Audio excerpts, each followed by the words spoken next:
A remote gas station in the middle of nowhere becomes the backdrop for a confrontation when an unruly biker gang picks a fight with a quiet group of strangers. Unbeknownst to the bikers, the strangers are elite army soldiers returning home after a secretive mission. What starts as a petty altercation spirals into chaos, humor, and life lessons about respect, humility, and brotherhood. The sun hung low over the horizon, painting the desert gas station in shades of orange and crimson. It was the kind of place you'd miss if you blinked. A single pump, a weather-beaten sign that read Max's Pit Stop, and an old soda machine that had long given up on functioning. Max, the station's wiry owner, sat behind the counter, engrossed in a crossword puzzle as his radio hummed with static-laden country music. A low rumble echoed in the distance, growing louder by the second. Max squinted through the dusty window and sighed. He knew that sound all too well. Moments later, a convoy of motorcycles roared into the lot, their riders clad in leather jackets adorned with skulls and flames. The leader, a towering figure with a wild beard and mirrored sunglasses, revved his engine before killing it. The rest followed suit, dismounting and spreading out like they owned the place. "Hey, old man," the leader barked as he strutted into the station. "How's business?" Max glanced up, unfazed. "Same as yesterday, Brick." Brick let out a guttural laugh, his voice echoing in the small space. "Still got that sense of humor, huh? I like that."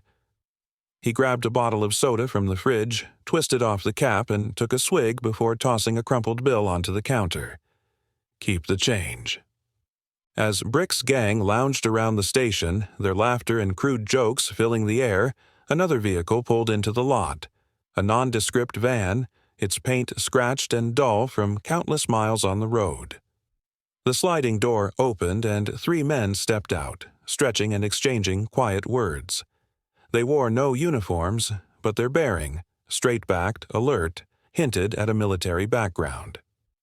The leader of the group, Sergeant Nate, was a man of few words. His sharp eyes took in the scene, the bikers, the gas pump, the rusty vending machine, with the precision of someone trained to assess threats. He exchanged a glance with his teammates, Aaron and Luis, before heading inside. Max greeted the newcomers with a nod. "Need gas or snacks?" "Both," Nate replied. His voice was calm but carried an unmistakable authority. While Aaron grabbed a few bags of chips and Luis filled up the van, Nate approached the counter to pay. It didn't take long for the bikers to notice the soldiers. Brick, ever the provocateur, leaned against the fridge and smirked. Well, what do we have here? Boy Scouts on a road trip?" Aaron stiffened, but Nate placed a hand on his shoulder. "We're just passing through," Nate said evenly, not bothering to look Brick's way. Brick wasn't one to let things slide. He sauntered over, his gang following close behind. "You boys don't look like the passing through type. Military, huh? Thought you were supposed to be protecting freedom, not loitering in gas stations." Luis stepped forward, but Nate's voice stopped him. "We're not looking for trouble." Brick chuckled, his grin widening. "Trouble? Who said anything about trouble? We're just having a friendly chat. Right, boys?" The gang laughed, their voices filling the station. Aaron clenched his fists, but Nate's calm demeanor kept the tension from boiling over. "We'll be out of here in 5 minutes," Nate said, his tone leaving no room for argument. But Brick wasn't done. As the soldiers moved to leave, he grabbed a handful of chips from Aaron's bag. "Thanks for the snack, soldier boy." Aaron spun around, his face flushed with anger, but Nate stepped between them. "It's not worth it," he said quietly. His words were meant for Aaron, but his eyes locked onto Brick's. For a moment, the room was silent, the air thick with tension. Then Brick laughed, a loud, mocking sound that echoed through the small station.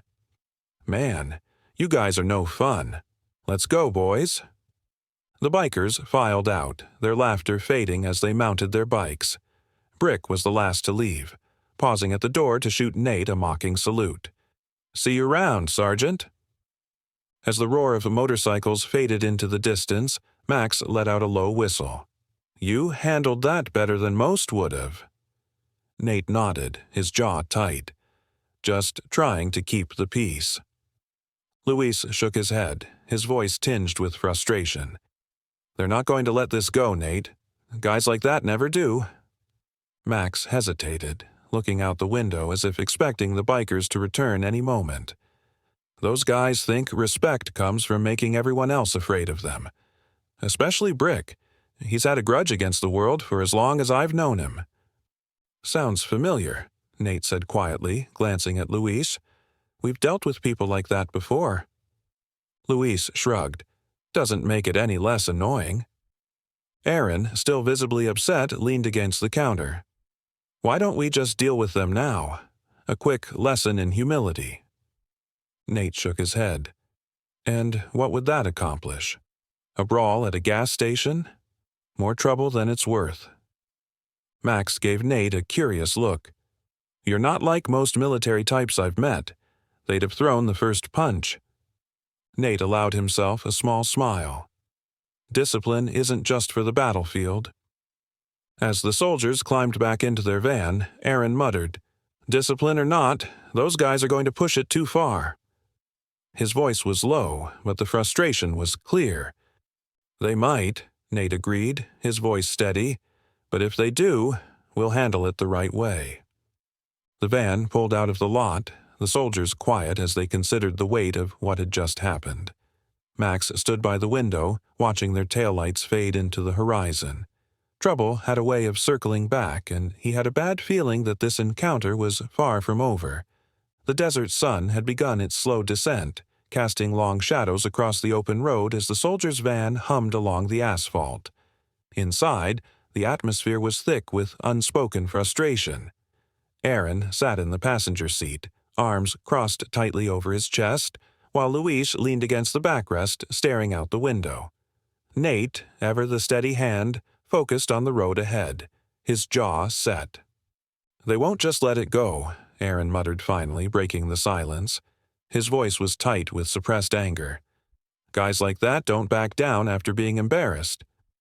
Nate glanced at him briefly but said nothing. He didn't need to. Aaron was right, and they all knew it. As if on cue, the roar of engines filled the air.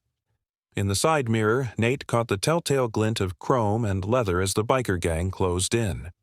Brick, leading the pack, raised his hand in a mocking wave before motioning for his men to surround the van. The soldiers exchanged tense glances. They're circling us, Luis said, his voice calm but alert. What's the plan? Nate kept his voice steady. We don't engage unless we have to. Let's see what they want. The bikers pulled alongside, their engines growling like predators closing in on prey.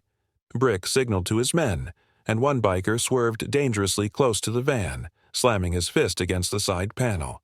The metallic clang echoed inside, making Aaron's fists clench.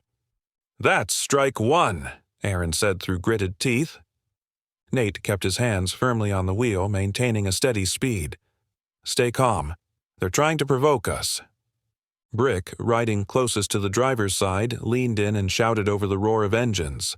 Hey, Sergeant, hope you don't mind us tagging along. Thought we'd make sure you boys don't get lost. His laughter was harsh and grating, amplified by the whoops of his gang. Luis muttered under his breath. These guys are pushing their luck.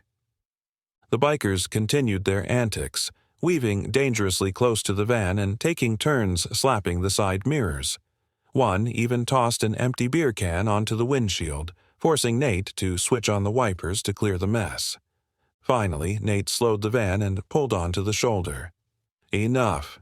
Let's end this before someone gets hurt. The bikers whooped in triumph as the van came to a stop. Brick signaled for his gang to park, and they dismounted in a flurry of boots and leather.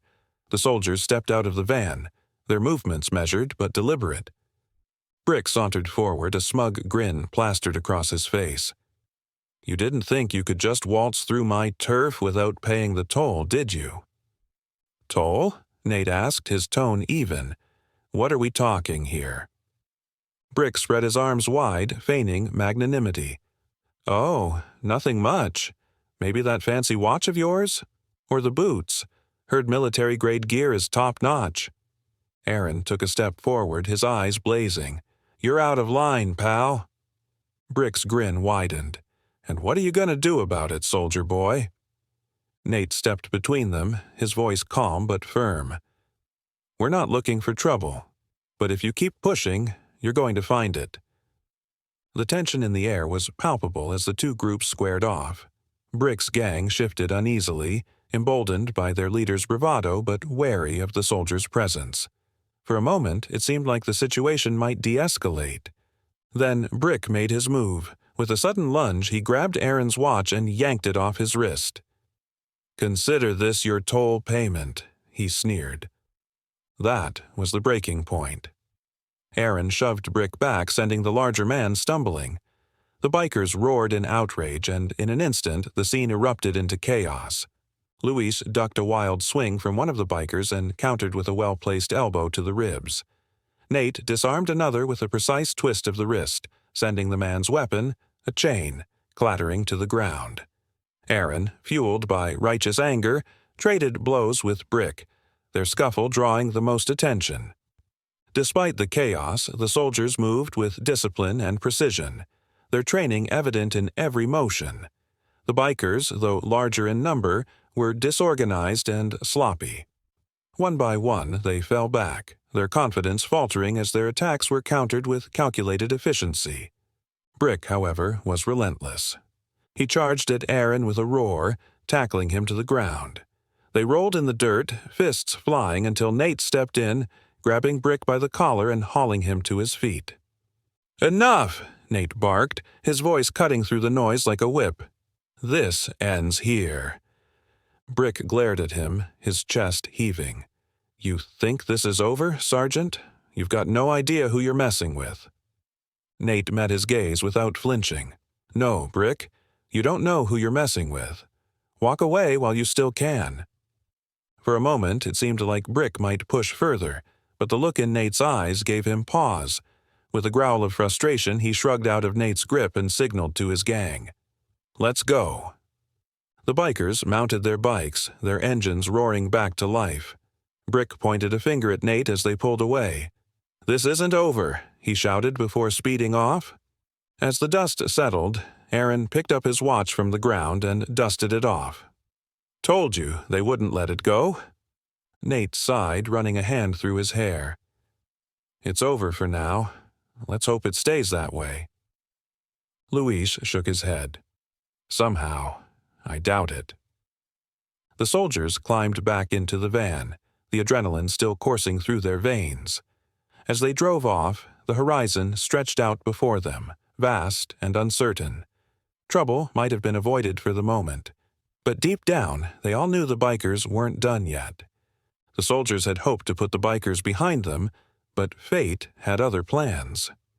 After an uneasy night at a roadside motel, Nate, Aaron, and Luis rose early, aiming to make progress before the desert heat became unbearable. Their van had barely pulled out onto the highway when the familiar growl of motorcycle engines reached their ears. "They're persistent, I'll give them that," Aaron muttered, his hands gripping the armrests. Nate exhaled sharply. "They're looking for trouble." The bikers closed in, their formation tight. Brick led the pack, his wild grin visible even from a distance. The soldiers exchanged glances, knowing a confrontation was inevitable. Nate slowed the van and pulled into a nearby rest stop, a dusty clearing with a single picnic table and a shaded awning. "Let's get this over with," Nate said, his voice calm but resolute. The bikers parked haphazardly, their engines cutting off in a series of loud sputters. Brick dismounted first, swaggering toward the soldiers as if he owned the place. His gang followed, fanning out behind him like a pack of wolves. "Well, well, look who decided to stop and chat," Brick said, his tone dripping with mockery. "What do you want, Brick?" Nate asked, stepping forward. His tone was steady, his eyes sharp. Brick shrugged theatrically. "Just thought we'd settle this little misunderstanding, man to man." He paused, letting the words hang in the air. "Or should I say, man to Boy Scout?" Aaron took a step forward, but Nate held up a hand, stopping him. "We're not interested in games," Nate said. "Say what you need to say." Brick's grin widened. "Oh, it's not a game, Sergeant. It's a challenge." He pointed to the open clearing. "One-on-one, no weapons, just fists. You win, we leave you alone. We win, you hand over the van." Aaron scoffed. "You've got to be kidding me." Brick ignored him, his eyes locked on Nate. "What do you say, or are you too chicken to fight?" Luis stepped forward, his voice calm but firm. "This is ridiculous. We don't need to prove anything to you." Brick chuckled.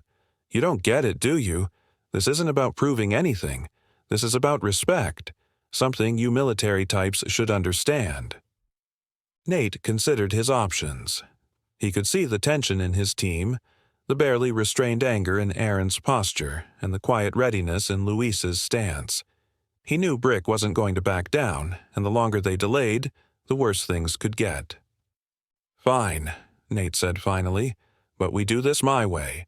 1 round, no cheap shots, and when it's over, you leave us alone. For good." Brick clapped his hands together, his grin widening. "Now that's what I'm talking about." He turned to his gang. "Get ready to watch the show, boys." The 2 men stepped into the clearing, the bikers forming a loose circle around them. Aaron and Luis stood on the sidelines, their eyes locked on Nate, ready to step in if things went south.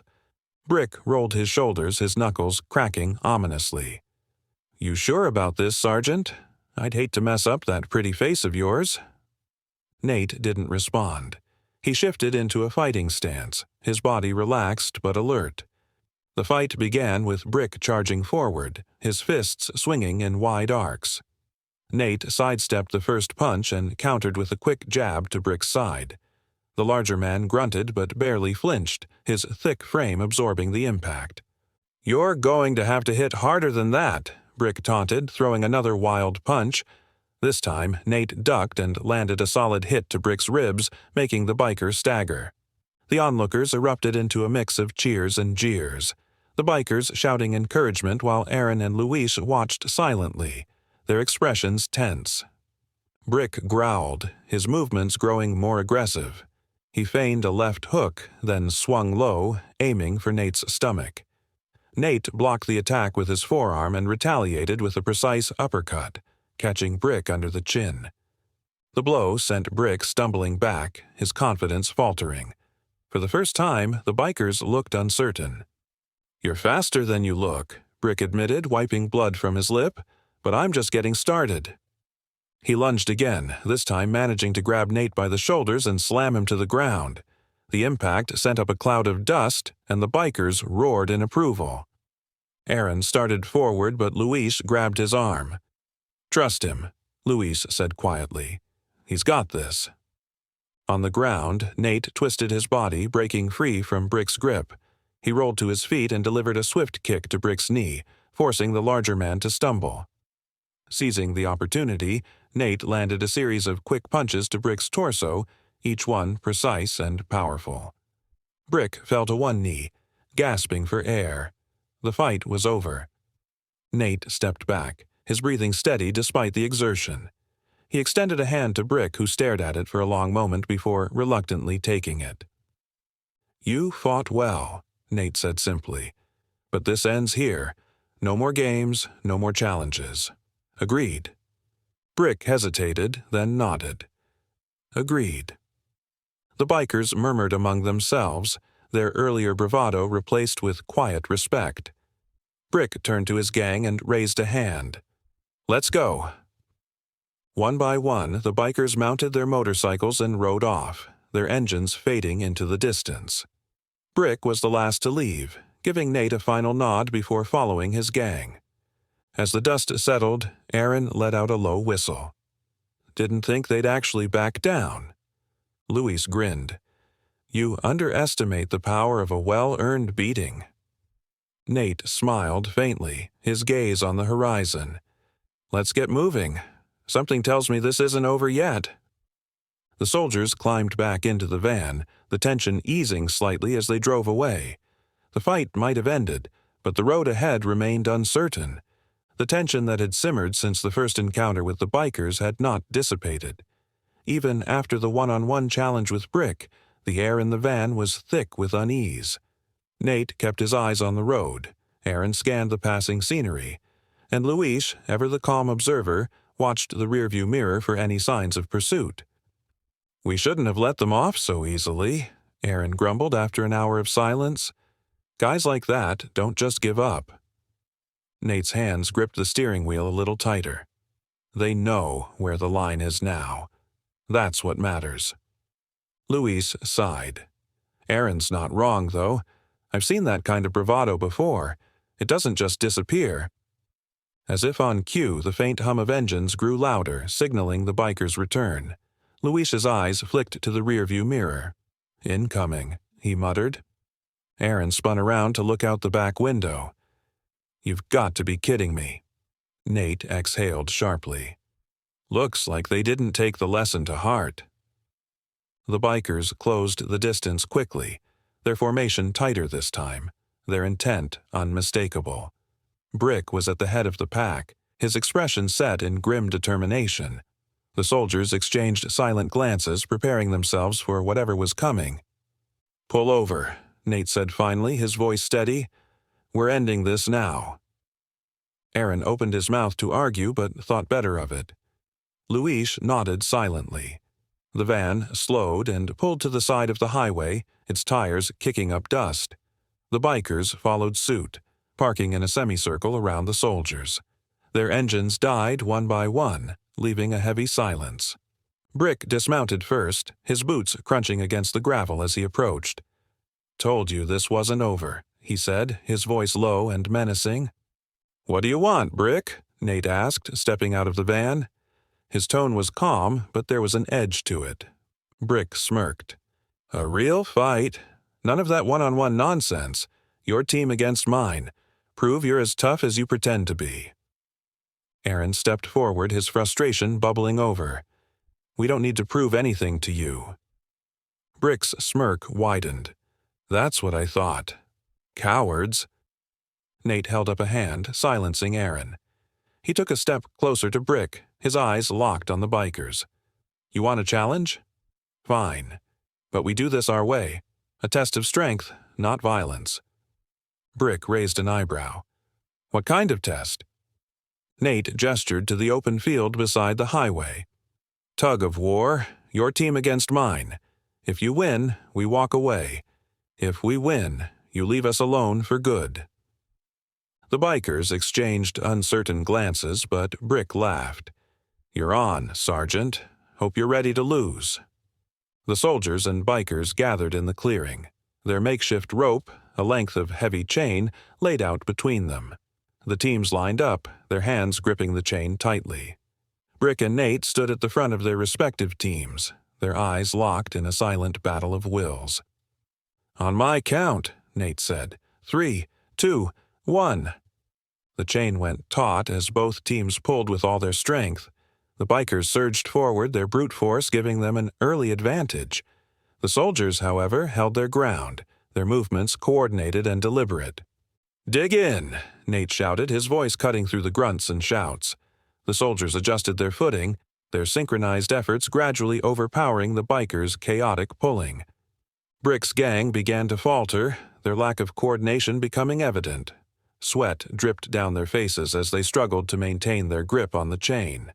Meanwhile, the soldiers' training and discipline shone through. Their movements were precise, their focus unwavering.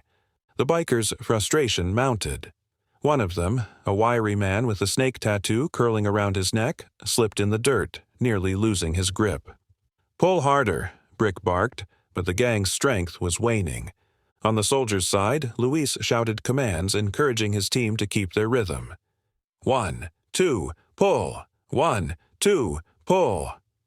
Each command brought a synchronized heave, their collective effort overwhelming the bikers. With one final heave, the soldiers pulled the bikers across the line. The bikers stumbled and fell, their defeat unmistakable.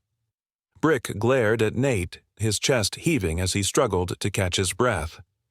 "You cheated," Brick spat, his voice full of anger. Nate shook his head. "No, Brick, We outworked you. That's the difference." The bikers muttered among themselves, their earlier bravado replaced with quiet frustration. Brick's fists clenched, but he didn't move. He knew they'd been beaten. "This ends here," Nate said firmly. "No more games, no more fights. You leave us alone, and we leave you alone. Deal." Brick hesitated, then nodded reluctantly. "Deal." The bikers mounted their motorcycles, their engines roaring to life. Brick cast one last glare at Nate before leading his gang back onto the highway. The soldiers watched them go, the tension in the air slowly dissipating. As the van pulled back onto the road, Aaron let out a low whistle. "Didn't think that would actually work." Luis chuckled. "Told you discipline beats brute force every time." Nate smiled faintly, his eyes on the horizon. "Let's just hope they stick to their word." The road stretched out before them, quiet and endless. The soldiers drove on, the memory of their victory tempered by the lingering question. Was this really the end? The soldiers had thought the bikers were done. The tension of the tug-of-war competition, followed by their decisive victory, seemed like it might mark the end of the feud. But there was an unease among them that was hard to shake. As the van cruised through the barren stretches of desert highway, the horizon stretched endlessly before them, offering nothing but heat waves and uncertainty. Aaron leaned back in his seat, his fingers tapping a rhythm on the door. "They're not done," he said suddenly, breaking the silence. Luis glanced at him, raising an eyebrow. "You think they'll come back for more after that beatdown?" Aaron shrugged. "You saw the look on Brick's face. He's not the kind of guy who lets something like that slide." Nate kept his eyes on the road, his expression unreadable. "Whether they're done or not, we can't afford to let our guard down. Stay sharp." The van rumbled on, the soldiers settling into an uneasy quiet. But the peace was short-lived. In the rearview mirror, Luis spotted a dust trail, faint at first, but growing rapidly. His stomach sank. "We've got company," he said grimly. Aaron turned in his seat, his jaw tightening as he saw the familiar outline of motorcycles. Unbelievable. These guys don't know when to quit. The bikers were closing in fast, their engines roaring like thunder. At the head of the pack was Brick, his face set in a mask of rage. The soldiers exchanged tense glances. "They're picking up speed," Luis said, his voice calm but tense. "What's the plan?" Nate's mind worked quickly, assessing their options. The van was no match for the bikers' agility, and an outright chase could end badly. "We find cover," he said. "There's a motel a few miles ahead. We'll hole up there and wait them out." Luis nodded, already scanning the GPS for the nearest stop. Aaron, however, looked unconvinced. "You think they'll just leave us alone if we hide?" "No," Nate admitted, "but it'll give us the upper hand." The van sped down the highway, the bikers growing closer with each passing second. The soldiers could feel the tension mounting, the weight of the inevitable confrontation pressing down on them. Finally, the motel came into view, a shabby, single-story building with peeling paint and a flickering neon sign that read Desert Star Inn. Nate pulled into the gravel lot, parking the van near the office. The soldiers climbed out quickly, their movements practiced and efficient. The motel clerk, a wiry man with glasses and a perpetual look of boredom, barely glanced up from his crossword puzzle as they entered. "Rooms are $50 a night," he said without looking at them. Nate placed cash on the counter. "We'll take 2. Corner rooms if you got them." The clerk shrugged and handed over 2 keys. "Enjoy your stay," he said flatly. The soldiers didn't waste time. They unloaded their bags and secured the rooms, each man instinctively taking up a position where they could monitor the approach. Aaron stood near the window, his eyes scanning the road. Luis positioned himself near the back exit, while Nate stood at the center, calmly assessing their surroundings. It didn't take long for the bikers to arrive. The rumble of engines filled the air as they pulled into the lot, their bikes forming a semicircle around the van.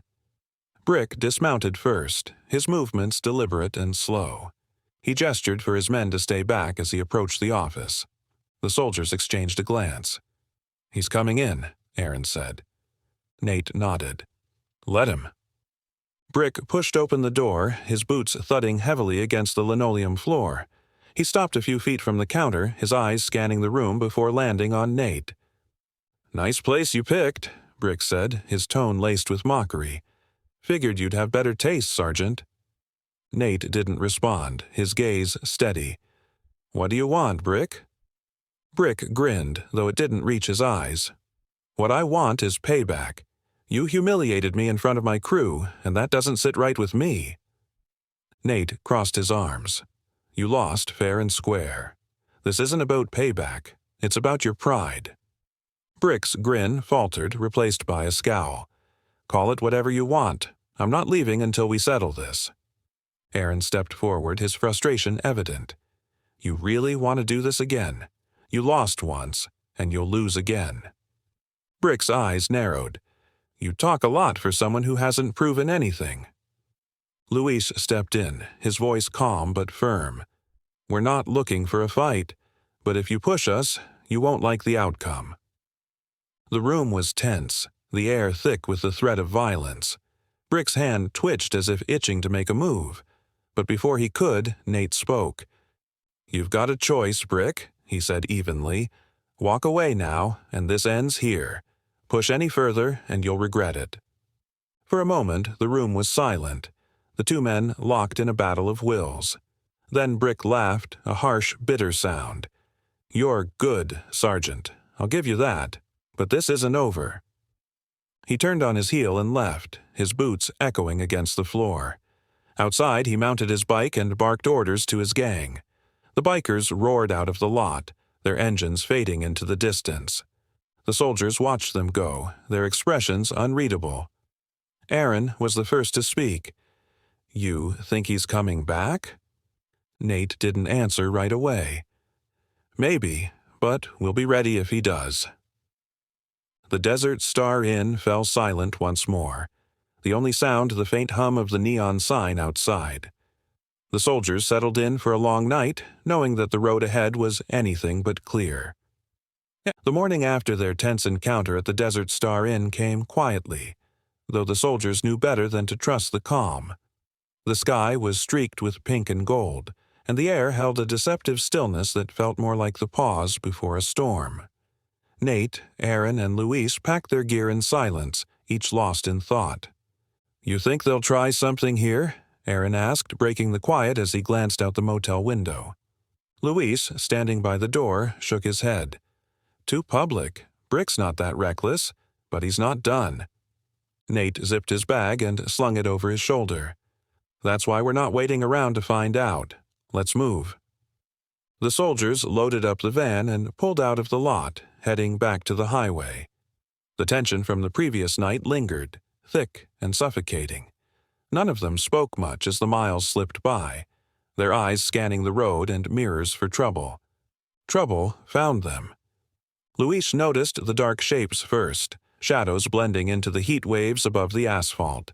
As they grew closer, the shapes resolved into motorcycles, their engines a low rumble growing steadily louder. "Looks like our friends are back," Luis said, his voice steady but tense. Aaron leaned forward, craning his neck. "Great, and they brought reinforcements." Nate's hands tightened on the wheel. "Stay calm. Let's see what they do." The bikers closed in, spreading out to flank the van on both sides. Brick was at the head of the pack, his grin as predatory as ever. He gestured, signaling his men to surround the van. The soldiers exchanged a look, their instincts kicking in. "They're trying to box us in," Aaron said. Nate nodded, his voice calm but firm. "Let them. We'll wait for an opening." The bikers slowed, forcing the van to reduce speed. One of them, a wiry man with a scar down his face, pulled ahead and motioned for the van to pull over. When Nate didn't comply, the biker swerved closer, rapping his fist against the window. "Pull over, Sergeant!" Brick's voice rang out, mocking. Nate ignored him, his focus on the road ahead. But the bikers weren't going to take no for an answer. One swerved in front of the van, cutting it off and forcing Nate to brake hard. The van skidded to a stop, dust kicking up around it. The soldiers stepped out slowly, their movements deliberate. Nate raised a hand, signaling calm. "What's the play, Brick?" he asked, tone cool and measured. Brick dismounted, his boots crunching on gravel. "Oh, it's simple. We're going to have a little fun." Behind him, two bikers unloaded a heavy chain and several poles from one of their bikes. They anchored the chain between two poles, creating a makeshift roadblock. Aaron's eyes narrowed. "What's this supposed to be? Some kind of roadblock?" Brick grinned. "Something like that. Let's just say you're not going anywhere until we're done." Luis folded his arms, his expression unreadable. "And what do you think you're going to accomplish here?" Brick's grin widened. "Oh, I don't know.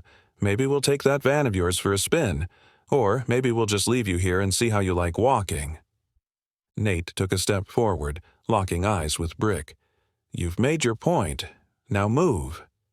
Brick chuckled, shaking his head. "See, that's the thing, Sergeant. I don't take orders." The air between them crackled with tension. The bikers stood in a loose semicircle, their postures casual but hands ready. The soldiers, though outnumbered, stood firm, their training and discipline clear. Aaron leaned closer to Nate, voice low. "We can't let them trap us here. What's the plan?" Nate's mind raced. The odds weren't in their favor, but he knew one thing. The bikers thrived on chaos, and chaos was something the soldiers could control. "We create a distraction," he said quietly. "Luis, take the back. Aaron, stay with me. When I give the signal, we break their line." Luis nodded, slipping toward the rear of the van, his movements efficient. Aaron stayed close, eyes fixed on the bikers.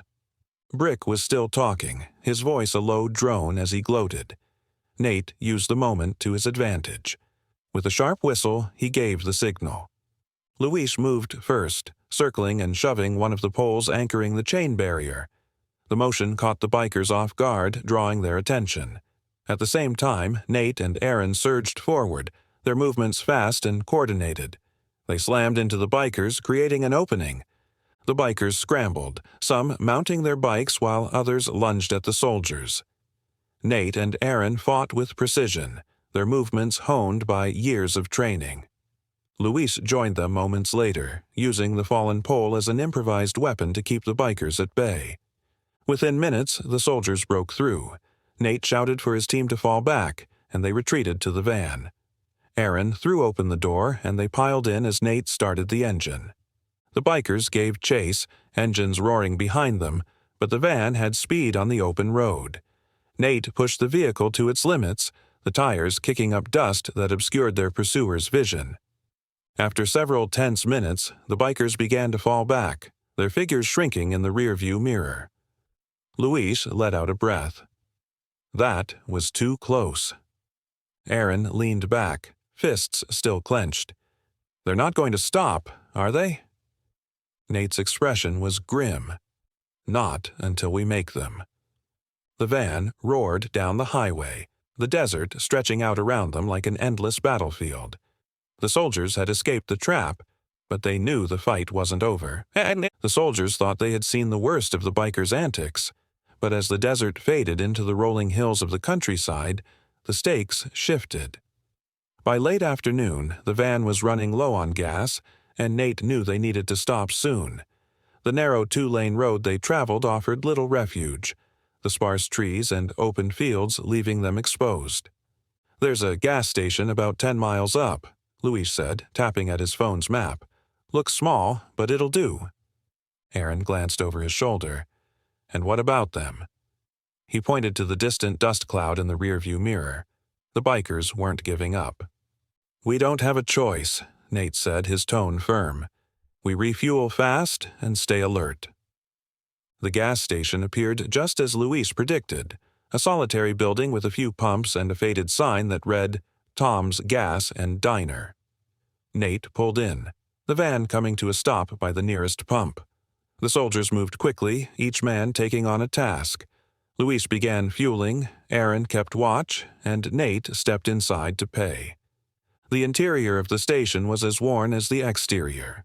A man who could only be Tom sat behind the counter, his weathered face buried in a magazine.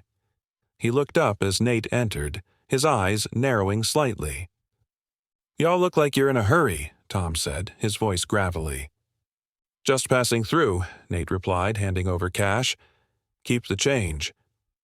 Tom eyed him for a moment before nodding. "Trouble on the road?" "Something like that." Nate gave a tight smile and turned to leave, but before he could step outside, the rumble of engines filled the air. The bikers had arrived. Nate pushed the door open and scanned the scene. Brick and his gang were already spreading out, their bikes forming a perimeter around the station. Aaron stood near the van, his stance tense, while Luis tightened his grip on the fuel nozzle. Brick dismounted, his boots crunching on the gravel as he approached. "You just don't know when to quit, do you, Sergeant?" Nate walked to meet him halfway, keeping his posture calm but ready. "I could say the same for you. What's this about, Brick? You've got what you wanted. A fight, a challenge. What's left?"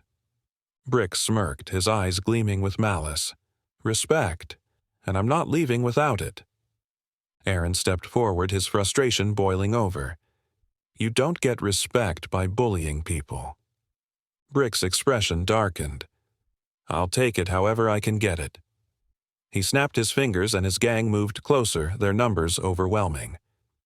Nate raised a hand to calm Aaron. "We don't want trouble, but if you're pushing for it, we'll finish this." Brick laughed, the sound harsh and grating.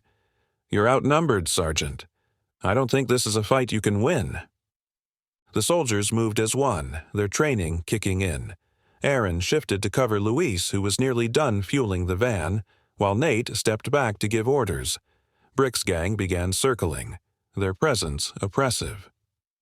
"You've got one chance to walk away," Nate said, his voice cutting through the tension. Brick ignored him, signaling his men to move in.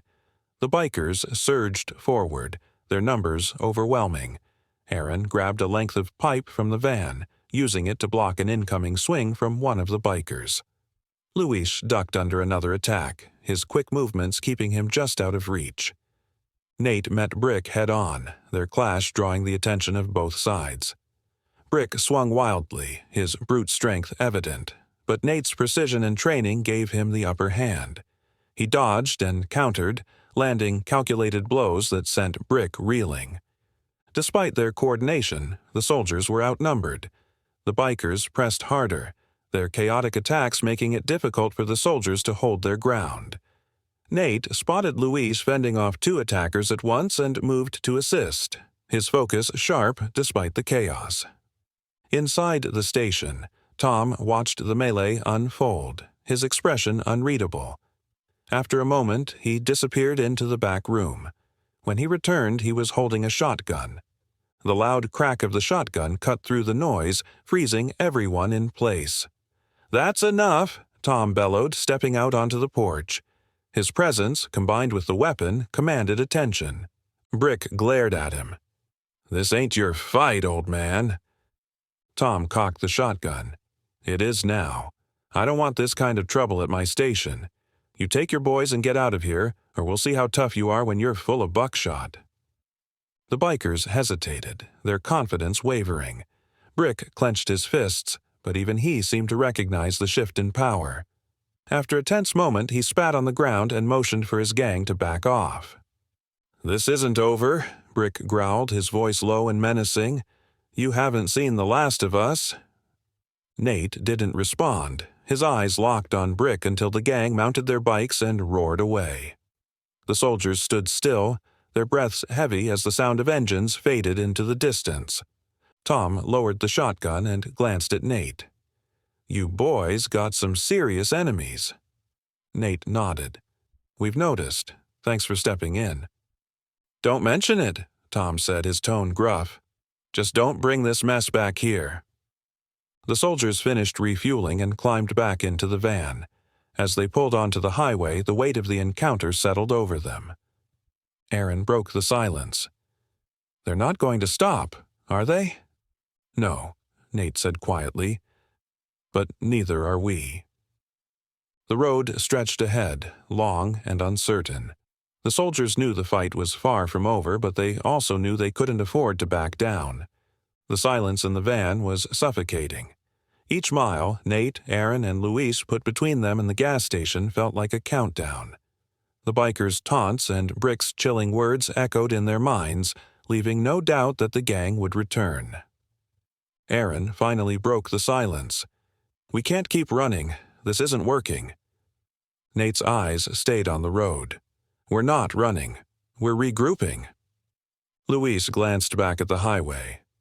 "And when they come again, we can't just hope someone shows up to save us." Aaron leaned forward. "We have to hit them first before they get the chance." Nate didn't respond immediately. The truth was, Aaron wasn't wrong. The bikers weren't just chasing them, they were hunting them, and hunters didn't stop until they caught their prey or became the hunted. "I know a place," Nate said, "about an hour from here. We'll set an ambush." Luis raised an eyebrow. "You've been holding out on us, Sergeant."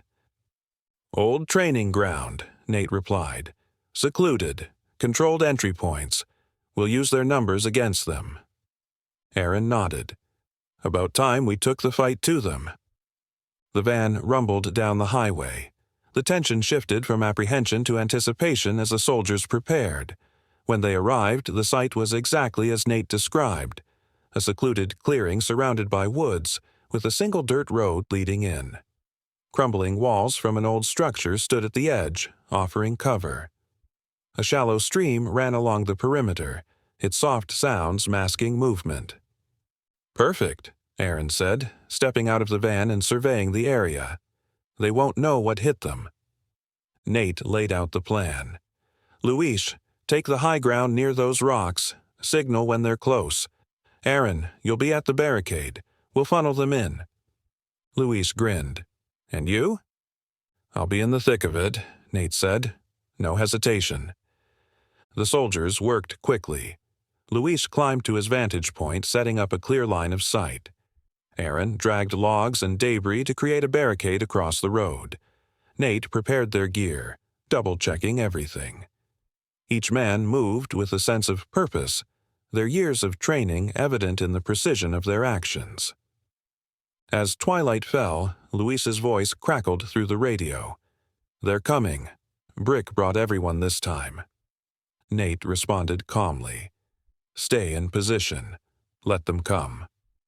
The distant rumble of engines grew louder, the sound vibrating through the ground.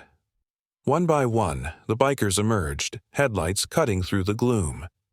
Brick led the way, his silhouette framed against the fading light.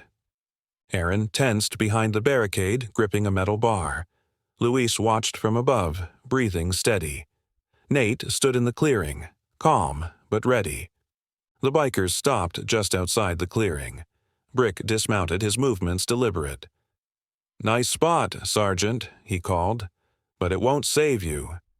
Nate stepped forward. "You talk too much, Brick. Let's finish this." Brick's grin widened. "Gladly." He snapped his fingers and his gang surged forward. The trap was sprung. Luis fired a warning shot into the air, startling the bikers. Aaron heaved debris into their path, cutting off their advance. Nate charged forward, a blur as he took on the first wave. The clearing erupted into chaos. Luis provided cover from above, forcing the bikers to scatter. Aaron swung his weapon with ferocity, each strike aimed to disable. Nate moved through the fray like a force of nature, his training evident in every precise strike. Despite their numbers, the bikers' brute strength was no match for the soldiers' discipline. One by one, they fell back, confidence crumbling under the assault. Brick wasn't finished. He charged at Nate, crowbar in hand, eyes blazing with fury. Nate met him head-on, their clash drawing attention. Brick swung wildly, rage driving his attacks. Nate dodged and countered, his movements precise. Finally, a well-timed strike disarmed Brick, sending the crowbar clattering. Brick staggered, his breath ragged. "This isn't over," he snarled. Nate's voice was cold. "It is, for now." Luis's voice crackled over the radio. "They're retreating. Most of them are already gone." Brick hesitated, his fists clenching. Finally, he turned and mounted his bike. "This isn't the end, Sergeant," he growled before signaling his gang to follow. Their engines roared as they disappeared into the night. As the dust settled, the soldiers regrouped. Aaron leaned against the barricade, his hands trembling slightly. "Think they'll come back?" Nate nodded. "Eventually, but not tonight." Luis climbed down from his perch, his rifle slung over his shoulder. "We hit them hard. That's a start." The soldiers worked efficiently, breaking down their barricades and gathering their gear. Nate glanced back at the clearing one last time, his expression thoughtful. "This isn't just about them anymore," he said quietly. Aaron frowned. "What do you mean?" Nate's gaze was steady. "We're sending a message to anyone who thinks they can come after us. After this, they'll think twice." The van rumbled back onto the road, leaving the battlefield behind. The fight wasn't over, but for the first time, the soldiers felt like they were ahead. The van rumbled through the quiet countryside as dawn broke over the horizon. A faint golden light bathed the rolling hills, offering a momentary reprieve from the chaos of the night before. Inside the van, the soldiers sat in silence, each man lost in thought as they processed the events that had unfolded. Aaron finally broke the quiet, his voice low but steady. "Do you think Brick will actually back off this time?" Luis, who had been cleaning his rifle methodically, glanced up. "Doubt it. Guys like him don't know when to quit. But we hurt them, bad. That'll make them think twice." Nate, his hand steady on the wheel, nodded. "It's not about whether he'll come back. It's about what we'll do when he does." The weight of Nate's words hung in the air, unspoken but understood. The soldiers knew they couldn't afford to let their guard down. Brick and his gang weren't just a threat. They were a test of endurance, strategy, and resolve. As the van crested a hill, a small town came into view. It was the kind of place that seemed untouched by time, with a main street lined with quaint shops and a central square dominated by a weathered clock tower. Nate pulled the van into a parking lot near a diner, its neon sign flickering faintly in the early morning light. "We'll stop here," Nate said, cutting the engine. "Get some food, regroup, and figure out our next move." The soldiers stepped out of the van, their movements slow and deliberate. The adrenaline of the previous night had worn off, leaving behind a bone-deep exhaustion. Inside the diner, the smell of coffee and freshly cooked bacon greeted them, a stark contrast to the tension that clung to their shoulders. A waitress with a kind smile approached their booth. "Morning, folks. What can I get you?" Nate ordered coffee and a simple breakfast for the group. As the waitress left, Aaron leaned back in his seat, his eyes scanning the room. The diner was quiet, its patrons a mix of locals and truckers, none of whom paid much attention to the soldiers. "This feels almost normal," Aaron muttered. Luis chuckled softly. "Don't get used to it. We're not exactly in the business of normal." Their food arrived quickly, and for a few minutes the soldiers ate in silence, the warm meal a small comfort after a long night. But the quiet didn't last. A group of young men entered the diner, their laughter loud and boisterous. They were dressed in leather jackets and ripped jeans, their swagger unmistakable. One of them, a wiry man with a sneer, caught sight of the soldiers and smirked. "Well, look at this," the man said, loud enough for the whole diner to hear. "A bunch of tough guys. What are you, some kind of private militia?" Aaron stiffened, his fork pausing midway to his mouth. Luis shot Nate a wary glance, but Nate didn't react, his expression unreadable. The man sauntered over to their booth, his friends trailing behind him. "What's the matter? Cat got your tongue?" Aaron set his fork down slowly, his movements deliberate. "We're just having breakfast. Why don't you go mind your own business?" The man's smirk widened. "Touchy, aren't we? What's the matter, soldier boy? Not used to people talking back to you?" Luis leaned forward, his tone calm but firm. "We're not looking for trouble. Walk away." The man's expression darkened, but before he could respond, the diner's owner, a burly man with a no-nonsense demeanor, stepped out from behind the counter. "That's enough, Travis," the owner said, his voice carrying authority. "Leave these folks alone."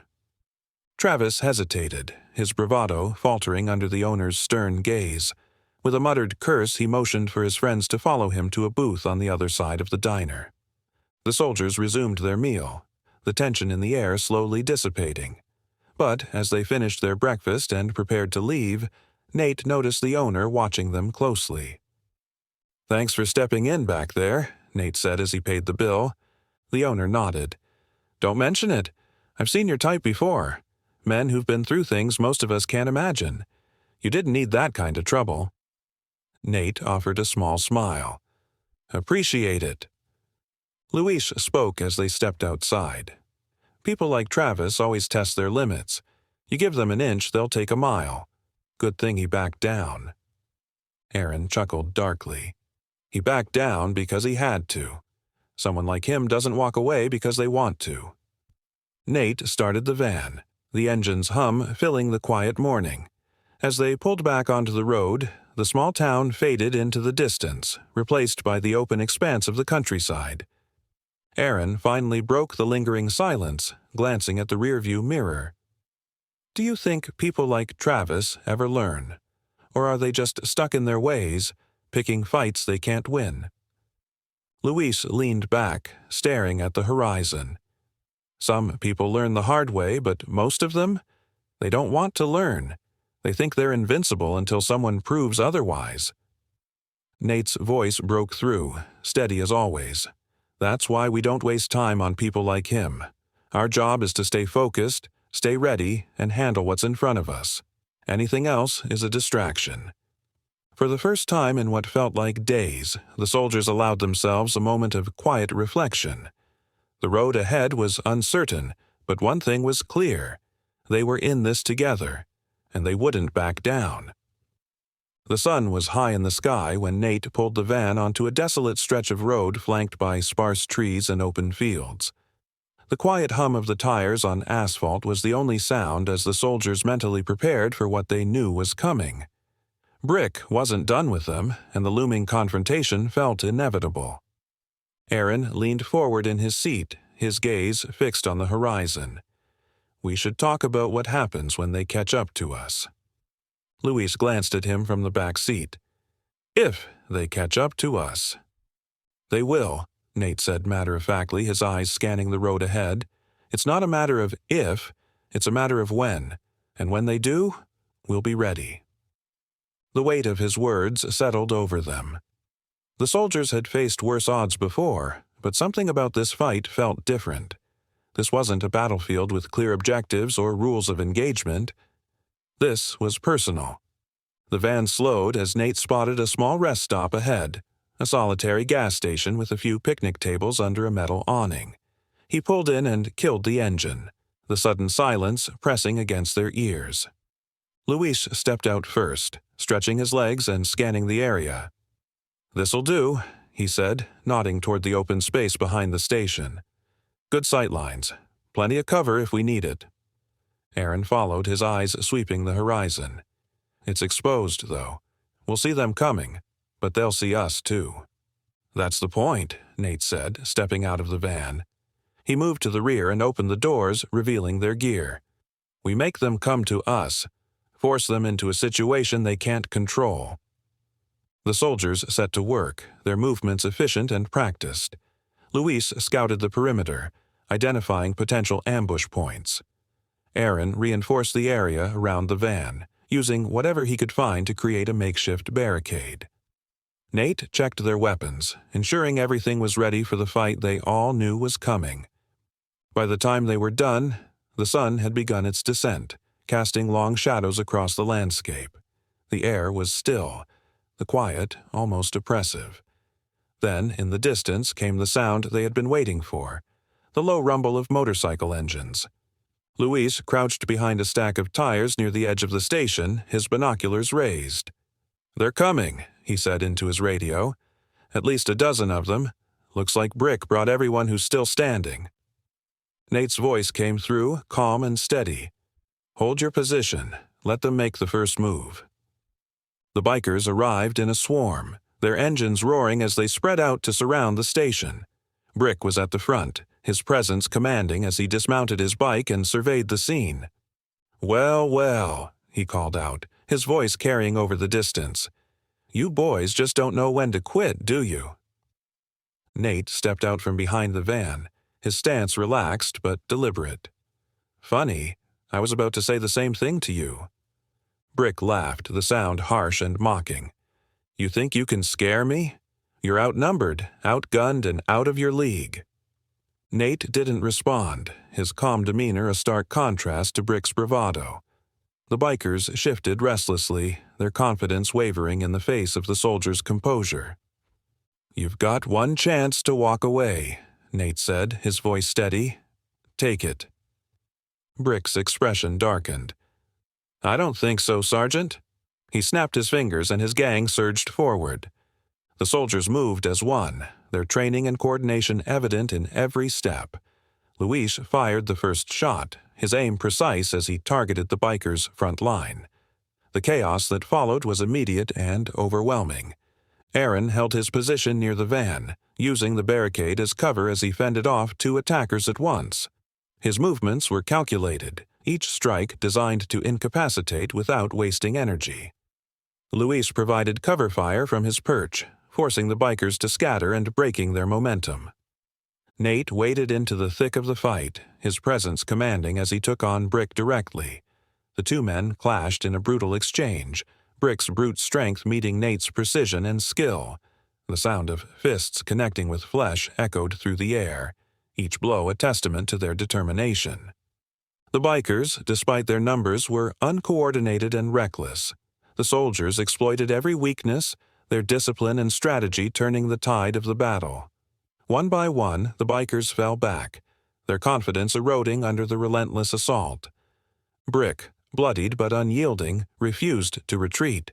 He charged at Nate again, his movements fueled by rage. Nate sidestepped the attack, delivering a calculated strike that sent Brick sprawling to the ground. "Stay down," Nate said, his voice cold and commanding. Brick glared up at him, his breathing ragged. "This isn't over," he spat. Nate's eyes didn't waver. "It is for now." The remaining bikers hesitated, their resolve shattered. One by one, they mounted their bikes and retreated, their engines fading into the distance. Brick was the last to leave, his defeat evident in the slump of his shoulders as he followed his gang. The soldiers regrouped near the van, their breaths heavy but controlled. Aaron leaned against the barricade, his hands still clenched into fists. "Think they'll stay down this time?" Nate glanced at the horizon, where the sun was dipping below the trees. "Probably not, but we'll be ready." Luis grinned, his rifle slung over his shoulder. "Damn right we will." As the soldiers packed up their gear and prepared to move out, a sense of quiet determination settled over them. They had won this battle, but they knew the war wasn't over. For now, though, they had proven one thing beyond a shadow of a doubt. They were a force to be reckoned with. The tension in the van was palpable as Nate guided it down a winding dirt road. The soldiers had left the gas station behind, but the weight of the battle still lingered in their minds. Each man was quiet, their thoughts heavy with what they had endured and what lay ahead.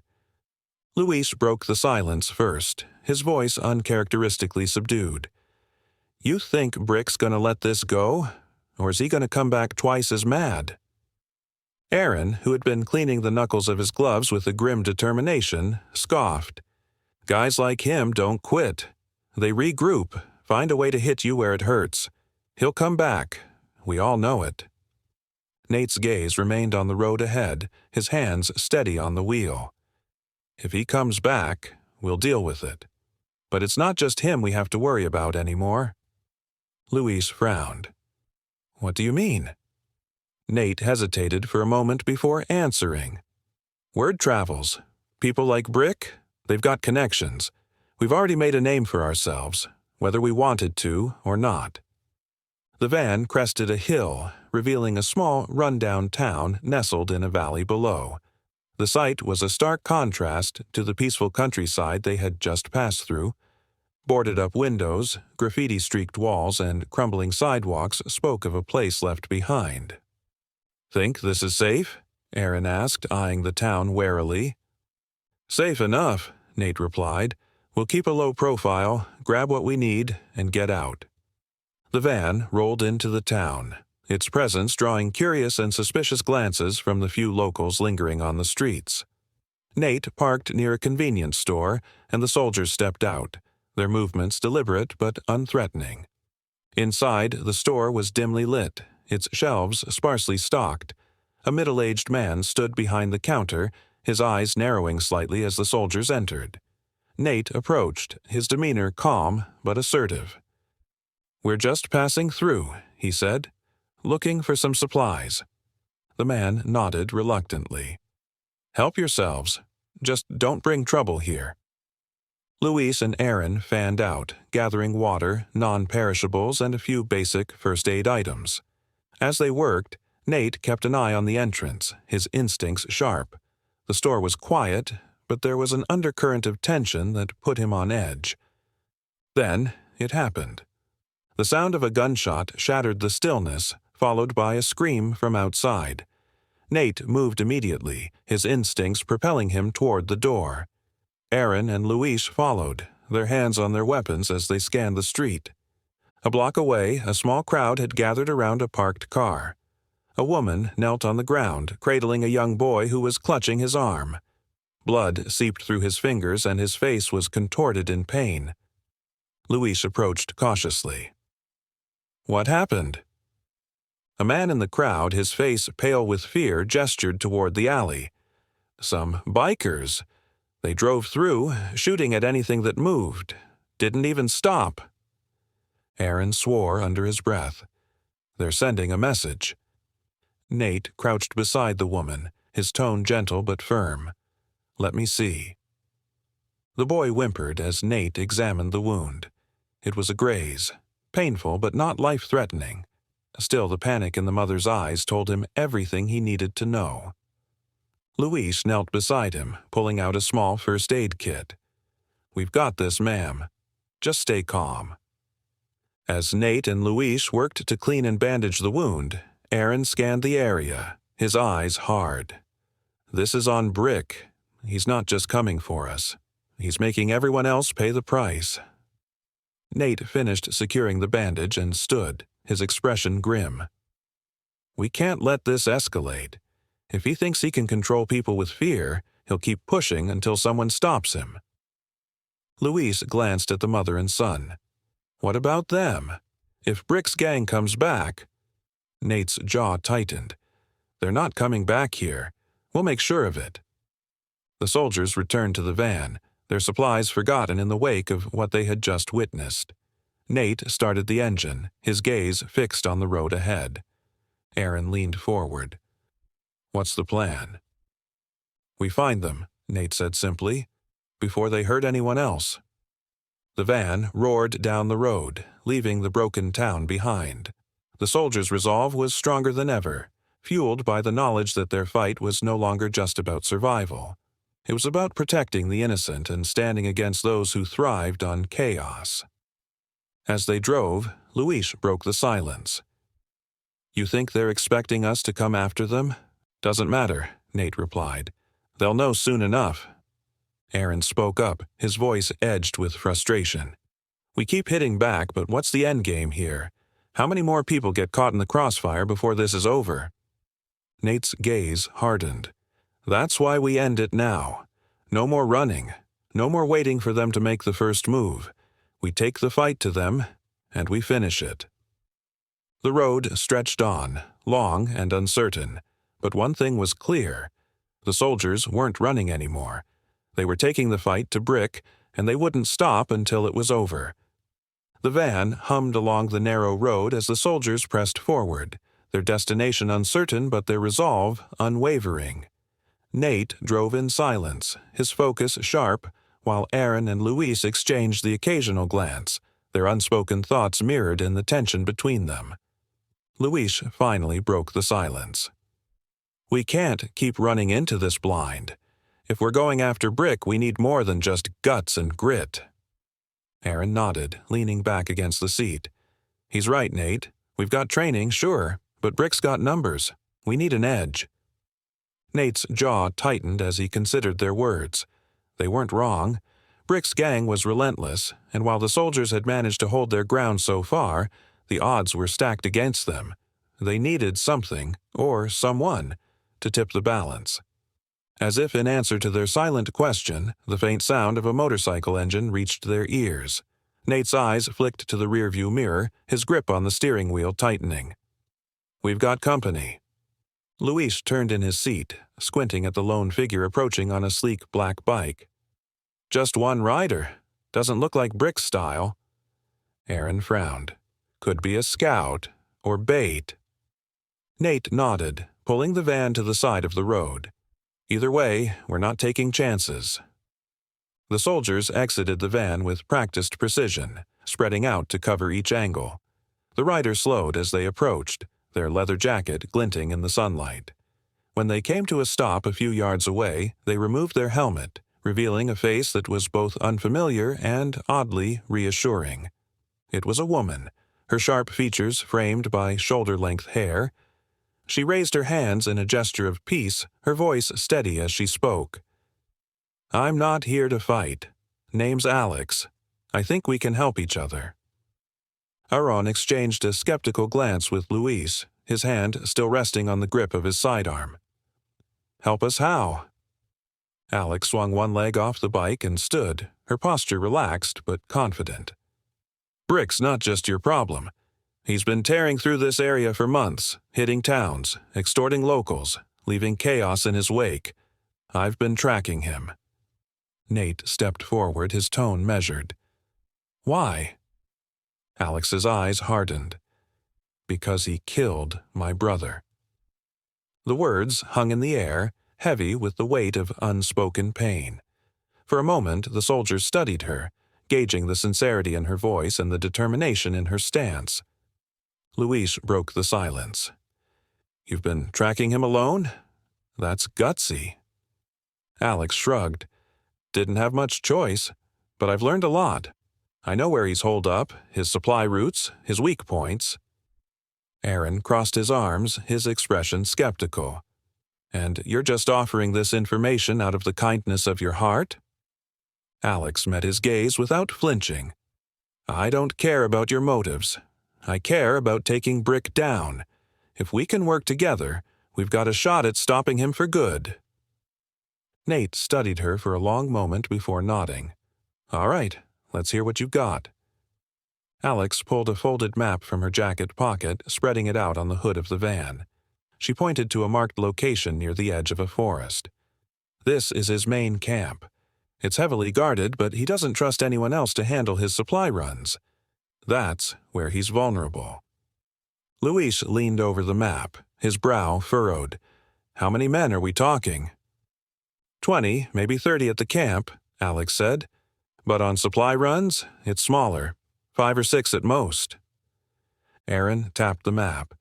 "If we hit his supply lines, we can starve him out, force him to make a move." Nate nodded. "And when he does, we'll be ready." Alex folded the map and handed it to Nate. "There's a convoy scheduled to leave tomorrow morning. If we're going to do this, we need to move fast." Aaron frowned. "How do we know we can trust you?" Alex met his gaze, her expression unwavering. "You don't. But if we don't work together, Brick wins. Your call." Nate extended a hand, his decision made. "Welcome aboard." Alex shook his hand firmly. "I hope you're as good as they say, because Brick doesn't play fair." Luis smirked. "Neither do we." The soldiers and their new ally piled back into the van, the weight of their mission settling over them. As Alex briefed them on the details of the convoy, a sense of cautious optimism began to take root. For the first time in days, they had a plan, a real plan, and a chance to turn the tide. As the van roared down the road, Luis glanced at Alex. "So, what's your story, besides the revenge angle?" Alex hesitated, her gaze distant. "Not much to tell. Grew up around here, saw what Brick and his kind did to this place. My brother tried to stand up to him. It didn't end well." Aaron nodded, his tone softening. "We've all lost people. That's why we fight." Nate's voice cut through the moment, steady and resolute. "We fight because someone has to. And now, we've got the edge we need to finish this." The road stretched out before them, long and uncertain, but for the first time, they weren't alone. With Alex's knowledge and their combined skills, they had a fighting chance. Brick's reign of terror was about to come to an end. The forest was alive with the rustling of leaves and the distant calls of birds as the soldiers and Alex crept through the underbrush. The morning sun filtered through the canopy above, casting dappled shadows on the ground. The air was heavy with tension, every snap of a twig beneath their boots sounding louder than it should. Nate held up a hand, signaling for the group to halt. He crouched low, his eyes scanning the path ahead. The convoy wasn't far now, and every movement they made had to be precise. Luis leaned in close, his voice barely a whisper. "You sure they're coming this way?" Alex nodded, her gaze fixed on the map in Nate's hand. "This route is the only one that makes sense. It's secluded, and it keeps them off the main roads. They'll be here." Aaron adjusted the strap on his rifle, his knuckles white against the grip. "Let's hope you're right. I'm not in the mood to sit around waiting for a ghost." Nate shot him a look, his tone firm but quiet. "Stay focused. This isn't just about us anymore." The soldiers and their new ally pressed forward, their movements synchronized and deliberate. They reached a small clearing near a bend in the road, the perfect spot for an ambush. Nate gestured for Luis to take the high ground, his rifle at the ready. Alex moved to a concealed position near the edge of the clearing, while Aaron and Nate prepared to intercept the convoy head-on. The minutes stretched into an eternity as they waited. The forest seemed to hold its breath, the usual hum of nature muted by the weight of anticipation. Then, faintly at first, came the low rumble of engines. Luis's voice crackled over the radio. "They're coming! 2 trucks, 3 bikes." Nate responded immediately. "Hold your position. Wait for my signal." The convoy came into view, the vehicles kicking up a trail of dust as they rumbled along the dirt road. The bikers rode ahead, their eyes scanning the forest for any signs of danger. The trucks followed close behind, their cargo covered with tarps that flapped in the wind. Nate waited until the convoy was fully in the clearing before giving the signal. "Now!" Luis fired the first shot, his aim precise as he took out the lead biker. The sudden crack of gunfire sent the convoy into chaos, the remaining bikers swerving wildly to avoid the ambush. Alex emerged from her position, her weapon trained on the nearest truck. She fired at the tires, sending the vehicle skidding to a halt. Aaron and Nate moved in tandem, their movements fluid as they engaged the remaining bikers. Aaron tackled one off his bike, his fists a blur as he incapacitated the man. Nate took down another with a well-placed shot, his focus unwavering despite the chaos around him. The remaining truck tried to reverse, its tires spinning futilely in the loose dirt. Luis fired another shot, hitting the engine block and bringing the vehicle to a shuddering stop.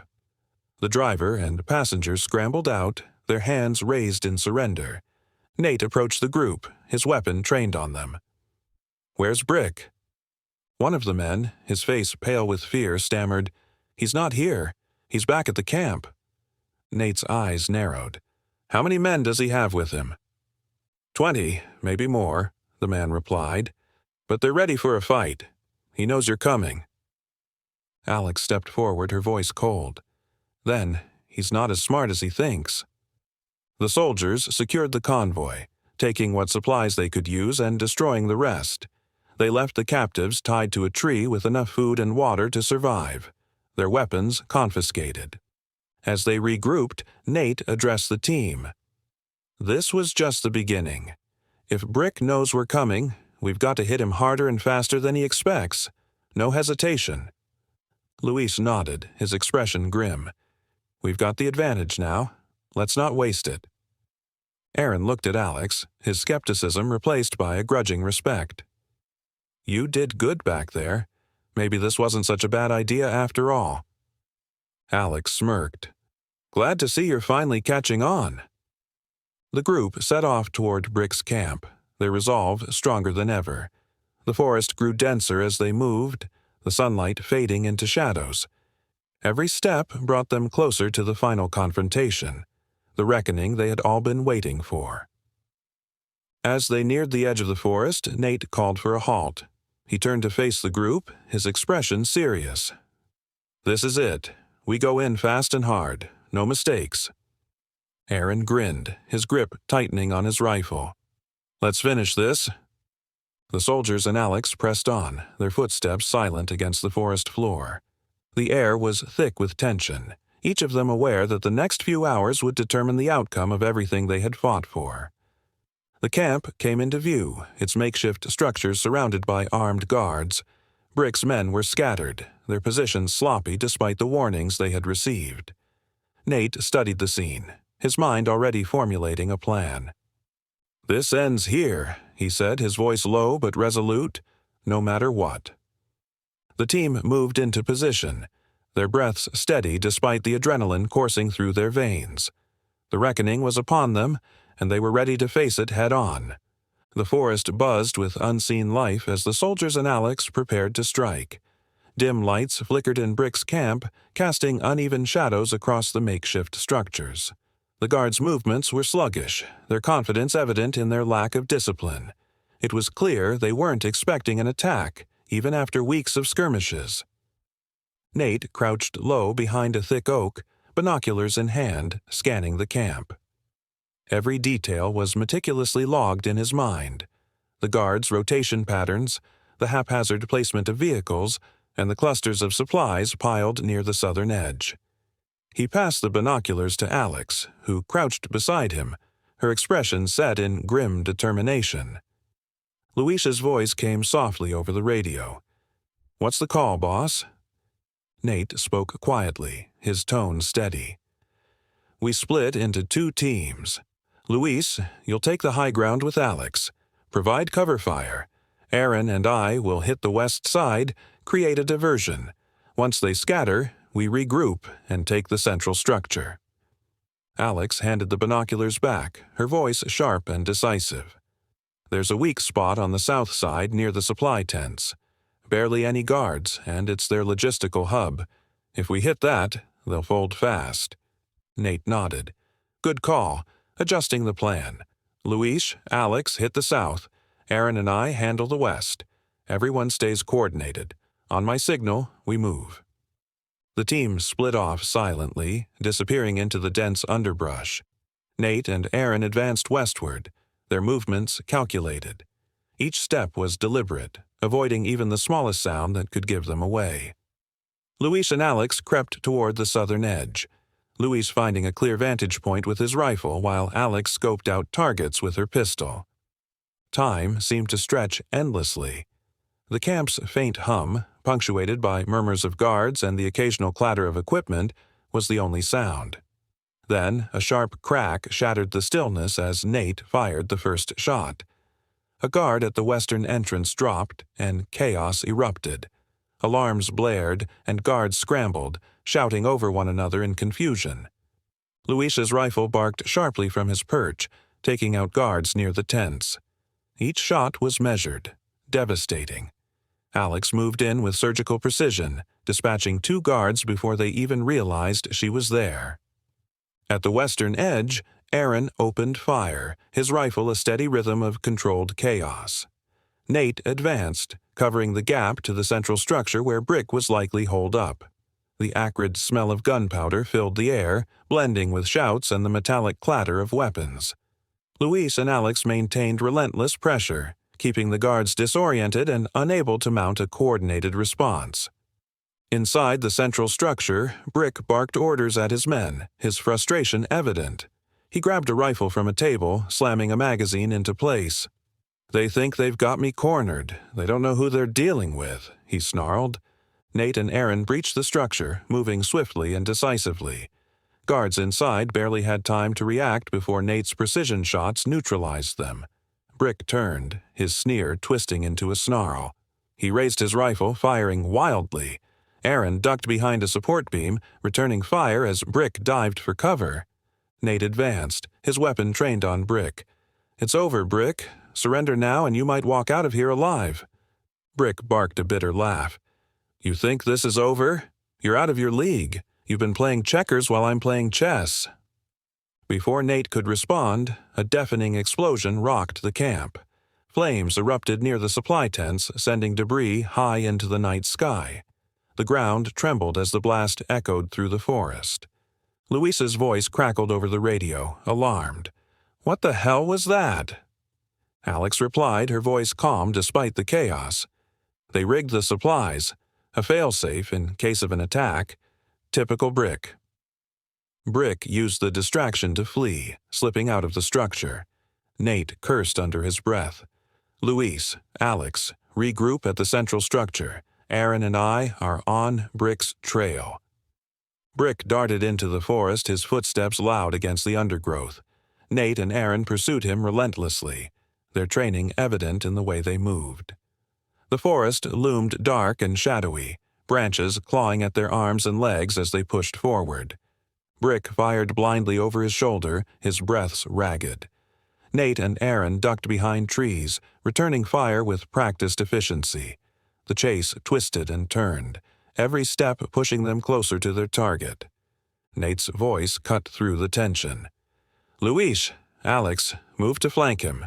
We're cutting off his escape." The team coordinated seamlessly, surrounding Brick near a rocky outcrop. His movements faltered as he realized he was cornered. His rifle trembled in his hands, his defiance cracking. Nate stepped forward, his weapon steady. "This is your last chance, Brick. Surrender." Brick sneered, his voice venomous. "You think I'm scared of you? I've faced worse." Nate's gaze hardened. "This ends here." The team closed in as one, their resolve unshaken. The turning point had come, and there was no going back. The morning sun peeked through the trees, casting long shadows across the forest floor. The battle's aftermath was evident in the scattered remnants of Brick's camp, the smoke from the explosion still lingering in the air. The team stood at the edge of the clearing, their breaths steadying after the intense confrontation. Brick sat on the ground, his hands bound behind him. His face was a mix of exhaustion and defiance, a man unwilling to admit defeat despite the overwhelming odds. Nate stood a few feet away, his weapon lowered but still ready. Aaron leaned against a tree, his gaze fixed on their prisoner. Luis approached, his rifle slung over his shoulder. "He's not much to look at without his gang, is he?" Alex knelt in front of Brick, her expression unreadable. "You think this is over?" she asked quietly. "You've hurt a lot of people, destroyed lives. Did you really think no one would come for you?" Brick smirked, his voice hoarse. "People like me don't lose. You think you've won? There's always another move to make." Nate stepped forward, his tone calm but firm. "Not this time. Your people are scattered. Your operation is in ruins. Whatever power you thought you had, it's gone." Brick laughed bitterly. "You're also righteous, aren't you? You don't get it. The world isn't fair. People like me survive because we understand that. What do you have? Rules? Morals? They'll get you killed." Alex's jaw tightened, but she kept her composure. "Maybe, but at least we're not cowards who hide behind violence and fear." For a moment, silence hung heavy between them. Brick's sneer faltered, replaced by a flicker of something almost like doubt. Nate exchanged a glance with Alex, then turned to address the group. "We've got what we came for," Nate said. "Brick's done. But this isn't just about him. It's about the people he's hurt, the damage he's caused. We need to think about what comes next." Aaron frowned. "What comes next is handing him over to the authorities. Let them deal with him." Luis nodded. "Agreed. He doesn't deserve anything more." Alex hesitated, her gaze lingering on Brick. There's more to this than just him, though. His network, his connections. They're still out there. If we stop now, it won't be enough. Nate considered her words. She was right. Brick was just one piece of a much larger puzzle. Taking him down was a victory, but it wasn't the end. Brick chuckled softly, drawing their attention. You think locking me up will change anything? There's always someone waiting to take my place. You can't stop it. Nate crouched down, meeting Brick's gaze. Maybe we can't stop it entirely, but we can make sure you're not part of it anymore. The sound of distant footsteps interrupted their conversation. A group of locals emerged from the trees, their faces wary but determined. One of them, an older man with a weathered face, stepped forward. "You're the ones who took down Brick?" he asked, his voice tinged with both hope and caution. Nate nodded. "We are. But it's not just about taking him down. It's about rebuilding, making sure he doesn't come back." The man glanced at Brick, then back at Nate. "We've been living in fear of him and his gang for years. If he's really finished, maybe we can start again." Alex stood, addressing the group. "This is your chance. Take back what's yours, rebuild your community, but it won't be easy. You'll need to stand together." Another voice spoke up, a younger woman from the group. "What about you? Are you staying to help?" Nate hesitated, glancing at his team. "We can't stay, but we'll do what we can before we go. Help you organize, connect you with resources. After that, it's up to you." Brick's laughter cut through the conversation. "You think they can do it? They're weak. They'll never make it without someone like me keeping order." The older man stepped forward, his expression hardening. "We're not weak. We're survivors, and we don't need you or your fear to control us anymore." Nate watched the exchange, a sense of hope stirring in him. These people had been through so much, but they still had fight left in them. Maybe, just maybe, they could succeed. He turned to the group. "All right, let's get to work. We'll secure the camp, gather what we can, and make sure Brick's network is dismantled. After that, we hand him over and let the authorities take it from there." The team moved into action, their exhaustion momentarily forgotten as they worked alongside the locals. Supplies were inventoried, damaged structures were assessed, and plans for rebuilding began to take shape. As the day wore on, Alex found a moment to pull Nate aside. "Do you think this will be enough?" she asked quietly. Nate looked out over the camp, watching as the locals worked together, their determination evident. "I don't know," he admitted, "but it's a start. And sometimes, that's all you can ask for." Alex nodded, her expression softening. "You're right. It's a start." The sun began to set, casting a warm glow over the forest. For the first time in a long while, the air felt lighter, the weight of fear and violence lifting ever so slightly. It wasn't a perfect ending, but it was a step toward something better. As the team regrouped, Nate looked at each of them, a sense of pride swelling in his chest. They'd come a long way, and despite the odds, they'd made a difference. Now, it was up to the people they'd helped to carry it forward. "Let's finish this," Nate said, his voice steady, "one step at a time." The camp buzzed with activity as the locals, under the soldiers' guidance, began the process of reclaiming their territory. Makeshift barriers were reinforced, supplies were cataloged, and a sense of cautious optimism spread through the group.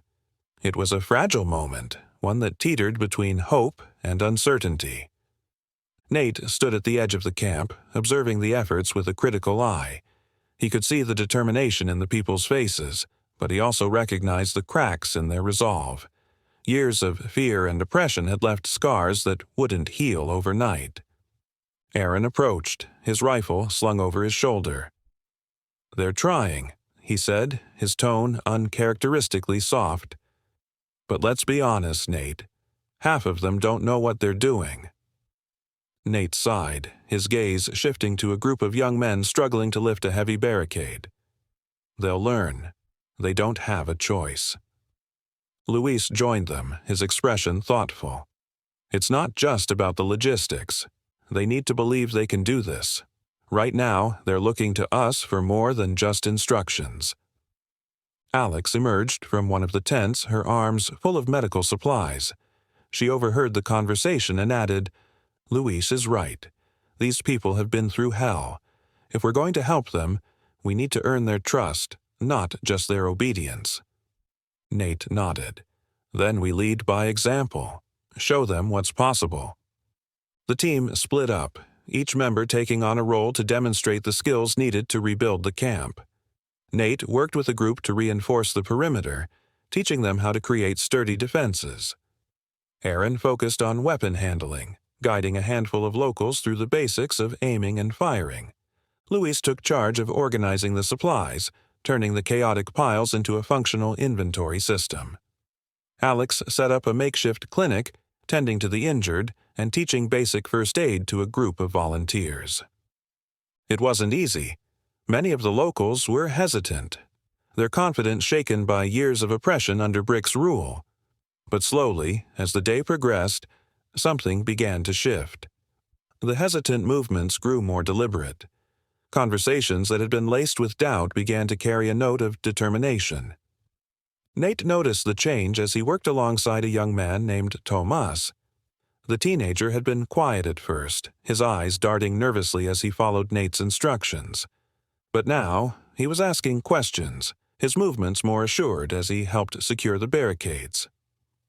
"You've got a knack for this," Nate said, nodding approvingly as Thomas tied off a section of rope. Thomas glanced at him, a hint of pride in his expression. I want to protect my family. I'm tired of being afraid." Nate placed a hand on his shoulder. "Fear's normal, but courage, that's what keeps you moving forward, and you've got plenty of that." Nearby, Aaron was running a training session with a group of men and women. His usual sarcasm was tempered by patience as he corrected their stances and guided their aim. One of the trainees, a middle-aged woman named Clara, hit her target dead center. Aaron gave her an approving nod. "See? Not so hard when you focus," he said. "You keep that up, and you'll be a better shot than me in no time." Clara chuckled, her confidence visibly growing. "I doubt that, but thanks." Luis was in the center of the camp, his voice carrying as he directed a group sorting through supplies. He paused to show them how to properly store perishable items and organize medical kits for easy access. "This isn't just about putting things in piles," Luis explained. "It's about being ready for anything. If you're organized, you're stronger." Alex's clinic had become a hub of activity. Locals streamed in with minor injuries, and Alex worked tirelessly, her movements efficient and calm. She showed a young woman how to clean and bandage a wound, her voice steady as she explained each step. "You've got good hands," Alex said, smiling. "You'd make a great medic." The woman smiled shyly. "I just want to help. After everything Brick's done, I want to make things better." As the sun dipped lower in the sky, casting a warm golden light over the camp, the atmosphere felt different. The locals moved with purpose, their earlier hesitation replaced by a growing sense of confidence. They weren't just following orders anymore, they were taking ownership of their future. Nate gathered the team as the day wound down. "It's not perfect," he said, glancing around the camp, "but it's progress. They're starting to believe in themselves. That's what matters." Aaron leaned against a tree, a rare smile on his face. "They've got spirit. I'll give them that. Who knows? Maybe they'll pull this off." Luis nodded. "They've got the will. Now they just need time." Alex looked out over the camp, her expression thoughtful. "They're stronger than they realize. They just needed a push." As night fell, the team sat around a small fire, their exhaustion evident but their spirits lifted. The day had been a step forward, not just for the locals but for themselves. In helping these people find their strength, they had reminded themselves of their own. Nate stared into the flames, his mind already on the challenges ahead. This was just the beginning. The road would be long, and there would be setbacks. But for the first time in a while, it felt like they were moving in the right direction. He glanced at his team, a sense of pride swelling in his chest. They had done more than just survive. They had made a difference, and that was something worth fighting for. The next morning brought a cool breeze through the forest, stirring the remnants of smoke that clung to the camp. The locals had worked late into the night, and the signs of progress were evident. Reinforced barricades stood at the perimeter, supplies were neatly organized, and a sense of cautious order had taken root. Nate walked through the camp, observing the changes with a critical eye. Despite their inexperience, the locals were learning quickly. Tomas and Clara were at the barricades, discussing the placement of additional fortifications. Nearby, Luis was speaking with a small group about rationing supplies, his voice calm and instructional. Alex emerged from the clinic, her hands stained with antiseptic. She spotted Nate and walked over, a faint smile on her face. "They're starting to figure it out," she said. "It's messy, but it's progress." Nate nodded. "They've got heart. That counts for a lot." Aaron joined them, his expression skeptical. "Heart's great, but heart doesn't win fights. They need leadership. Someone who can keep them together after we're gone." Alex crossed her arms, considering his words. "He's not wrong. Right now, they're following us because they don't have anyone else. But we're not staying forever." Nate's gaze shifted to the group at the barricades. Tomas was gesturing animatedly, explaining something to a small crowd that had gathered. They listened intently, their respect for the young man evident. "Maybe they already have someone," Nate said, nodding toward Tomas. Alex followed his gaze. "Tomas? He's young, but he's got potential. People listen to him." Aaron raised an eyebrow. "Potential doesn't mean much without experience. He's never led before." Luis approached, catching the tail end of the conversation. "Experience comes with time. What matters is that they trust him, and from what I've seen, they do." Nate nodded. "Then we help him step up. If he's going to lead, he needs to know what it takes." The team spent the day working closely with Thomas, guiding him through the responsibilities of leadership. Nate showed him how to prioritize tasks and make decisions under pressure. Aaron gave him pointers on strategy, emphasizing the importance of staying calm in the face of conflict. Luis focused on logistics, teaching Tomas how to manage resources and plan for the long term. Alex worked with him on communication, stressing the need to listen as much as he spoke. At first, Tomas was hesitant, overwhelmed by the weight of the responsibility being placed on his shoulders. But as the day progressed, his confidence grew. The locals began to approach him with questions and concerns, and Tomas handled each interaction with growing assurance. Midway through the day, Tomas and Nate worked side by side at the barricades.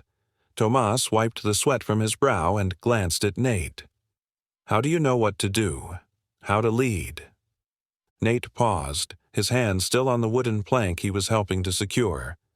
"You don't. Not at first. You make mistakes.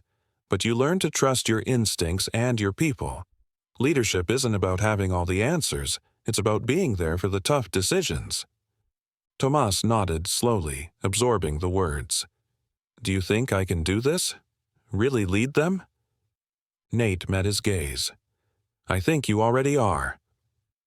By the evening, Thomas stood at the center of the camp addressing the gathered crowd. His voice was steady, though there was a hint of nervousness. "We've been through a lot," he began.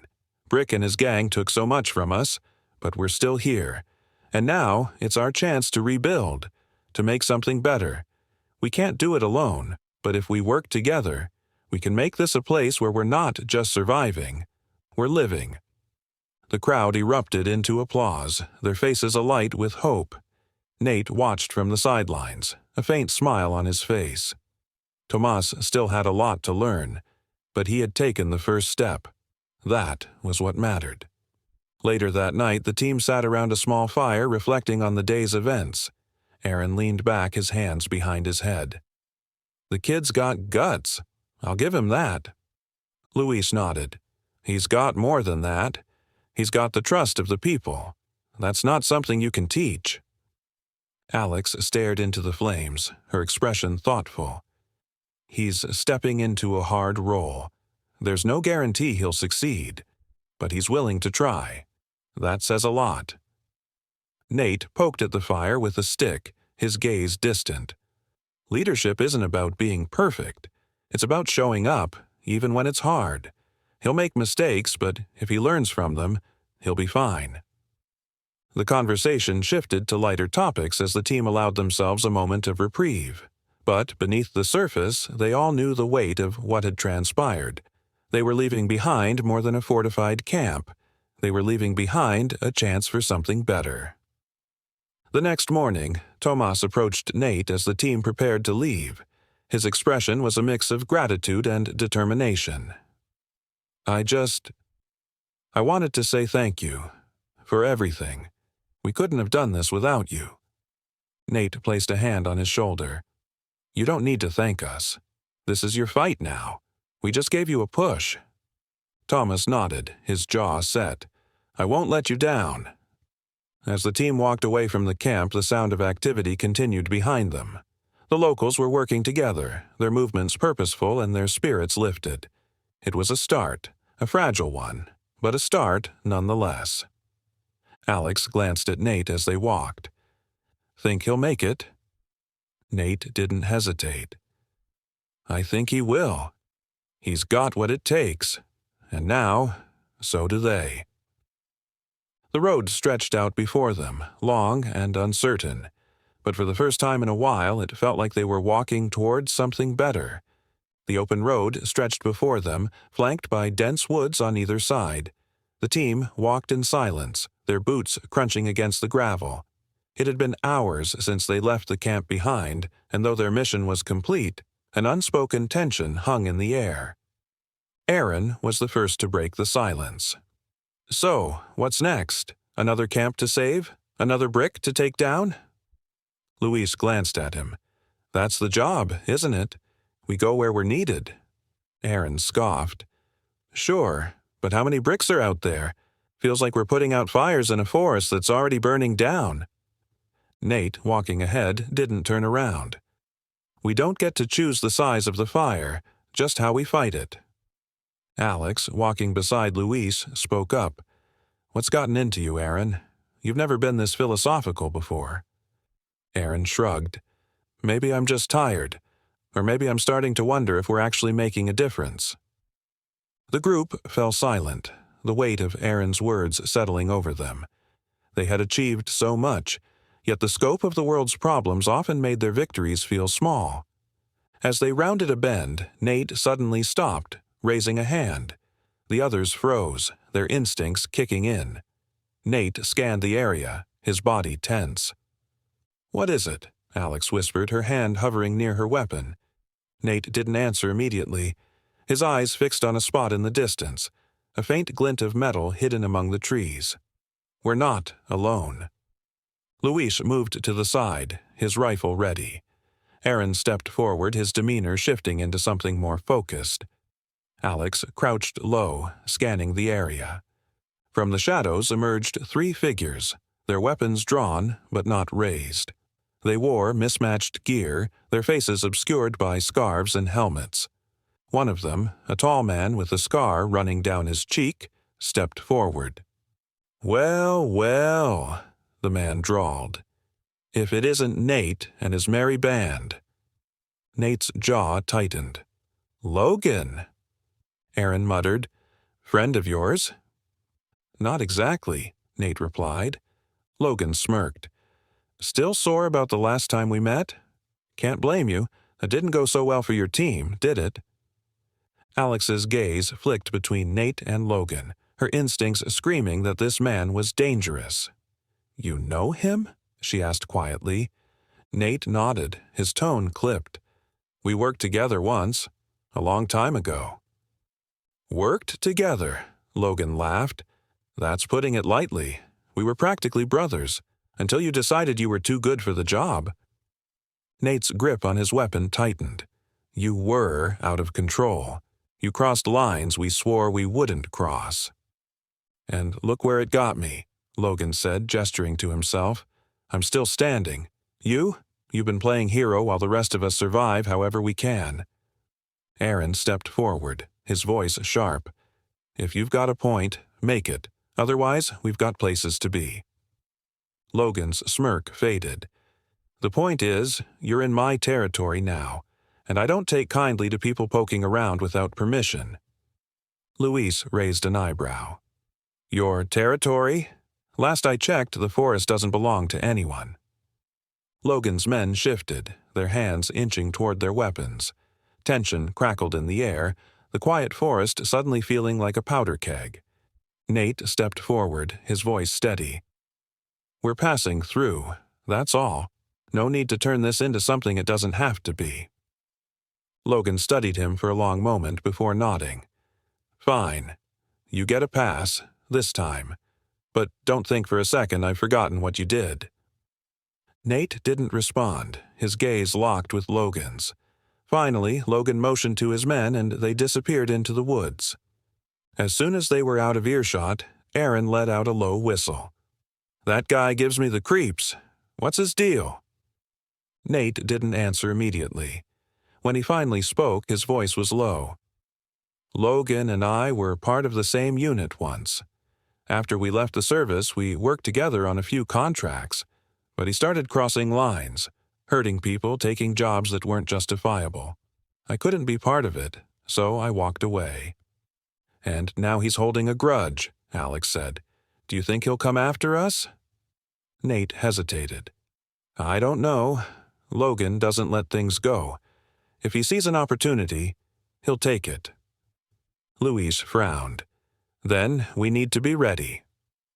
The group resumed their journey, their pace quicker now. The encounter had shaken them, though none of them would admit it out loud. The forest seemed darker, the shadows deeper, as if Logan's presence had left a stain on the air. As they walked, Nate's mind churned. Logan's reappearance wasn't just a coincidence, it was a reminder that the past had a way of catching up, no matter how far you ran. And this time, it might not let him go so easily. The day wore on, and the forest thinned, opening to a stretch of rocky terrain. As the sun dipped lower, the golden light did little to chase away the unease that clung to the group. Aaron broke the silence again. What if he wasn't bluffing? What if he really does control this area? Nate shook his head. "It doesn't matter. We stick to the plan, stay alert, and keep moving. If Logan comes back, we'll deal with it." Luis sighed. "You make it sound simple. The man clearly has a grudge, and now we're walking through what he claims is his backyard." Alex glanced at Nate. "What happened between you two, really? He's not just holding a grudge. That was personal." Nate hesitated before answering. "Logan was my partner during a mission gone wrong. We lost people. Good people. He blamed me for it. After that, he started taking jobs that blurred the lines. When I confronted him, it ended in a fight. I walked away. He didn't." Aaron let out a low whistle. "No wonder he hates you." Luis adjusted the strap of his rifle. "Well, if he's anything like you, Nate, he won't let this go quietly." Nate didn't respond, but his jaw tightened. The road ahead felt longer than ever. The forest gave way to a narrow dirt path that wound through a series of low hills. The group moved steadily, the tension from their earlier encounter with Logan still clinging to the air. The golden hues of the setting sun painted the landscape in warm tones, but the team's focus was sharp, their movements quiet and deliberate. Aaron, walking a few steps ahead, glanced back at Nate. "You've been quiet since Logan showed up. What's going on in that head of yours?" Nate didn't answer immediately, his gaze fixed on the horizon. Finally, he spoke, his tone measured. "Logan wasn't just another partner. He was like a brother to me. We went through hell together, but somewhere along the way, he lost sight of why we started doing this in the first place." Luis adjusted the strap of his rifle. "And you think he's still holding a grudge over something that happened years ago?" Nate nodded. Logan doesn't let things go. To him, loyalty is everything. He sees my leaving as a betrayal, and I don't think he'll ever forgive that. Alex, walking beside Luis, frowned. It's not your fault he crossed lines. You did what you had to do. Doesn't matter to him, Nate replied. In Logan's world, you're either with him or against him. The conversation was interrupted by the distant sound of a motor. The group immediately crouched low, their weapons at the ready. The hum grew louder, and within moments, a pair of motorcycles crested the hill ahead, their headlights piercing the dim light. The riders slowed as they approached, their faces obscured by helmets. One of them raised a hand, signaling peace. The group held their ground, their weapons trained but not fired. The lead rider removed his helmet, revealing a man with a weathered face and a calm demeanor. "You folks look like you've had a rough day," he said, his voice steady. "Mind if we talk?" Nate stepped forward cautiously. "Depends on what you want to talk about." The man dismounted, keeping his hands visible. "Name's Garrett. I'm part of a group not far from here. We saw Logan's crew heading this way earlier. Figured we'd check things out." "Logan's your concern, not ours," Aaron said, his tone sharp. Garrett shook his head. "Logan's everyone's concern. He's been stirring up trouble for months, taking what he wants, leaving chaos behind. If you ran into him, you're on his radar now. And trust me, that's not where you want to be." Luis exchanged a glance with Alex. "What are you offering?" Garrett hesitated before answering. "Protection, information. Logan's got numbers, but we've got people willing to stand up to him. If you're looking for allies, we can help." Nate studied Garrett carefully, weighing his words. "Why help us? You don't even know who we are." "Because we've all got a stake in this," Garrett replied. "Logan's a threat to everyone in these parts. If we don't work together, we'll all fall apart." After a tense moment, Nate nodded. "We'll hear you out. Lead the way." Garrett motioned for the second rider to follow as he mounted his bike. The group trailed behind, their guard still up. The path wound through the hills, eventually leading to a secluded clearing where a cluster of makeshift shelters stood. People moved about the camp, their faces tired but determined. Garrett gestured to a central fire pit. "This is where we gather. You're safe here for now." As the team settled in, Garrett introduced them to key members of the group, each sharing stories of how Logan's reign had impacted their lives. Families had been torn apart, communities destroyed. The weight of their words was palpable. Aaron leaned against a nearby tree, his arms crossed. "Sounds like Logan's made plenty of enemies. But what's your plan? Talk him to death?" Garrett smiled faintly. "We've been gathering intel, tracking his movements, cutting off his supply lines when we can. It's not much, but it's a start. With your help, we could do more." Nate exchanged a glance with his team. "What exactly are you asking from us?" "Your skills," Garrett said simply. "You've got training, experience. We've got people willing to fight, but no one to lead them. You could make a real difference here." Alex's brow furrowed. "This isn't a small ask. If we commit to this, we're putting ourselves in Logan's crosshairs permanently." Garrett's expression hardened. "You already are. Whether you like it or not, Logan doesn't forget. The only way to stop him is to stand together." The weight of his words hung heavy in the air. The team huddled together, speaking in low tones. Luis was the first to voice his thoughts. "It's risky, but Garrett's right. Logan won't let this go. If we run, he'll just find us again." Aaron sighed. "We could use allies, and these people need someone to give them a fighting chance." Alex nodded. "They're not soldiers, but they've got heart. With the right guidance, they could hold their own." All eyes turned to Nate. He took a deep breath, his mind racing through the possibilities. Finally, he spoke. "We'll help, but this has to be on our terms. No rushing in blind. We do this smart, or we don't do it at all." Garrett extended a hand. "Agreed." Nate shook it, sealing the fragile alliance.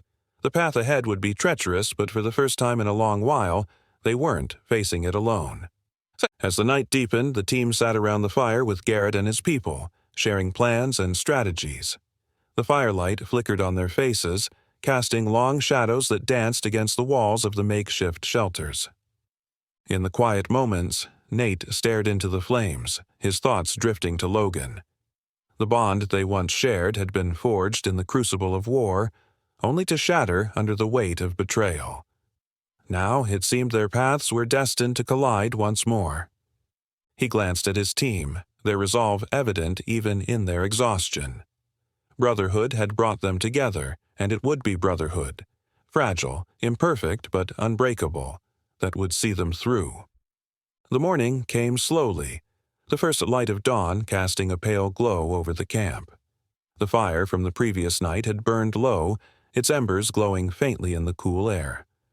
Nate was already awake, sitting on a log near the fire pit, his thoughts swirling as he stared into the dying flames. Garrett approached, his footsteps quiet but deliberate. "Couldn't sleep?" he asked, settling onto a nearby log. "Never do," Nate replied, his tone distant. "Not after nights like these." Garrett nodded, his expression thoughtful. "I get it. The weight of it all. It doesn't let up." The camp began to stir as others woke, the sounds of quiet conversations and shuffling feet breaking the stillness. Luis emerged from a nearby shelter, rubbing his eyes and stretching. Aaron followed close behind, already scanning the perimeter as if expecting trouble. Alex joined Nate and Garrett, a cup of steaming tea in her hands. "So," she began, her tone casual but probing, "what's the plan?" Garrett leaned forward, resting his elbows on his knees. "We've been tracking Logan's movements for weeks. He's holed up in an old factory about 10 miles from here. It's heavily fortified, but we've identified weak points. With your help, we can take it down." Aaron raised an eyebrow. "You make it sound simple, but I'm guessing it's anything but." "It's not," Garrett admitted. "But we've got people willing to fight, and with your training, they might just stand a chance." Luis frowned. "What about the civilians? What happens to them if this goes south?" Garrett sighed. "We've been preparing for that, too. There's a secondary camp deeper in the woods. If things go bad, we'll evacuate as many as we can." Nate considered the plan, his mind racing through the possibilities. It was risky, too risky, but the alternative was letting Logan continue his reign unchecked. Finally, he spoke. "We'll help, but if we do this, it's all or nothing. We can't afford half measures." Garrett nodded, his expression resolute. "Understood." The rest of the morning was spent preparing. Nate and his team worked with Garrett's people, training them in basic combat techniques and strategies. Alex focused on medical preparations, ensuring the group had the supplies they needed to treat the inevitable injuries. One of the younger fighters, a boy named Ethan, approached Luis during a break. "Do you really think we can win?" he asked, his voice tinged with both hope and fear. Luis crouched down to meet his gaze. "Winning isn't just about taking down Logan. It's about standing up for what's right, no matter the odds. If you can do that, you've already won." Ethan nodded slowly, his expression hardening with determination. "I won't let my family down." As the day wore on, the group's focus shifted to logistics. Maps were spread out on the central table, and Garrett outlined the details of the plan. Logan's forces were strongest at the front of the factory, but the rear entrance offered a potential way in, if they could get past the guards. Aaron studied the map, his finger tracing the route. "It's a bottleneck. If they spot us, we're toast." "That's where the distraction comes in," Garrett said. "We'll draw their attention to the front while you slip in through the back." Nate's brow furrowed. "And if the distraction fails?" Garrett's jaw tightened. "Then we fight with everything we've got." As night fell, the team gathered around the fire, their faces illuminated by the flickering flames. The tension was palpable, each person lost in their thoughts. Alex moved among the group, offering quiet words of encouragement. Aaron approached Nate, his expression serious. "You think they're ready for this?" "No," Nate admitted, "but readiness isn't always a choice. Sometimes you just have to go." The camp settled into a restless quiet, but Nate remained by the fire, his thoughts heavy. Garrett joined him again, breaking the silence. "Do you think we have a chance?" Nate glanced at him. "There's always a chance. The question is whether we're willing to take it." Garrett nodded, his gaze fixed on the fire. "You're a good man, Nate. I can see why people follow you." Nate shook his head. "It's not about being good. It's about doing what needs to be done." As the night deepened, Ethan approached the fire, his knife in hand. He hesitated, then spoke. "I just wanted to say thank you for helping us." Nate looked at the boy, his expression softening. "Don't thank me yet. Just focus on what's ahead." Ethan nodded, his grip on the knife tightening. "I will." The hours stretched on, the quiet filled with anticipation. When dawn finally broke, the group assembled, their faces etched with determination. Garrett stood at the front, his voice steady as he addressed them. "This is it," he said. "We've planned, we've prepared. Now we fight. Not just for ourselves, but for everything Logan's taken from us. Let's take it back." A murmur of agreement rippled through the crowd. Nate exchanged a glance with his team, their unspoken resolve clear. As the group moved out, the first rays of sunlight cut through the trees, illuminating their path. The air was heavy with tension, but also with hope. This was their chance. Not just to fight back, but to prove that second chances were worth taking. Ethan fell in step beside Alex as they marched, his nervousness evident. "Have you ever been this scared?" he asked. Alex smiled faintly. "More times than I can count. Fear isn't a bad thing, Ethan. It means you care about what you're fighting for. Just don't let it stop you." Her words seemed to calm him, and he nodded. "I'll remember that." Nate took one last look over his shoulder at the camp they were leaving behind. It wasn't just a collection of makeshift shelters. It was a symbol of what they were fighting to protect. For better or worse, their journey was about to enter its most dangerous chapter yet. The march through the forest was quiet, broken only by the crunch of boots on dirt and the occasional snap of a twig. The early morning air carried the scent of pine and damp earth. Nate led the group, his gaze fixed ahead, replaying Garrett's briefing in his mind. The old factory wasn't just Logan's stronghold. It was a symbol of fear and control. For Nate, it represented more than a mission. It was a chance to set things right. Aaron fell into step beside him. "You've been quiet. Something on your mind?" Nate hesitated. "This isn't just about Logan. It's about what I didn't do. I walked away when I should have stopped him. This is my chance to fix that." Aaron frowned. "Logan made his choices, Nate. This isn't on you." "Maybe," Nate replied, "but it doesn't change what needs to be done." Behind them, Alex walked with Ethan, who clutched his knife tightly. His youthful face was determined, but Alex saw the fear in his eyes. "You're doing great," she said gently. "It's okay to be scared. Fear keeps you sharp." Ethan nodded, his voice steady. "I just don't want to mess up." "You won't," Alex assured him. "You're braver than you think." The group reached a clearing where Garrett spread a map on a flat rock. "We're here," he said, pointing. "The front entrance is heavily guarded. Our decoy team will draw their attention while the rest of us circle to the back." Luis studied the map. "What about escape routes? If things go sideways, we'll need one." Garrett nodded. "There's a service road behind the factory. It's risky, but workable." Aaron traced the rear path with his finger. "What kind of resistance are we looking at?" "Minimal," Garrett replied. "Logan focuses defenses on the front, but don't let your guard down." Nate straightened. "We stick to the plan. No heroics. Everyone gets out alive. Understood?" The group murmured their agreement as Garrett rolled up the map. "We move in 15. Get ready."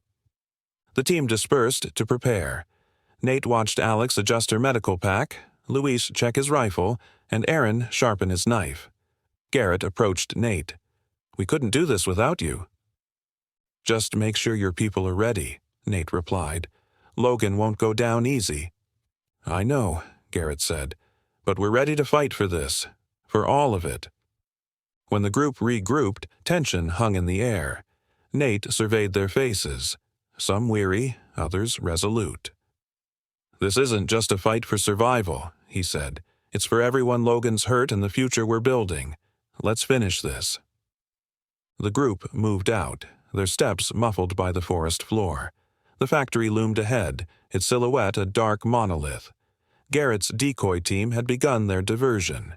Shouts echoed from the front, followed by the crack of gunfire. "Now's our chance," Nate whispered. The team crept to the rear entrance. The guards were fewer in number but alert. Luis raised his rifle, firing a clean shot. The guard dropped silently. Aaron dispatched another with a swift strike. Alex quickly disabled the lock, her fingers steady. The door creaked open to reveal a dimly lit corridor. Nate led the way, his senses heightened. The factory was eerily quiet, the distant battle barely audible. Deeper inside, resistance was sporadic. Garrett's fighters moved with discipline, while Ethan stuck close to Alex, his grip on his knife firm.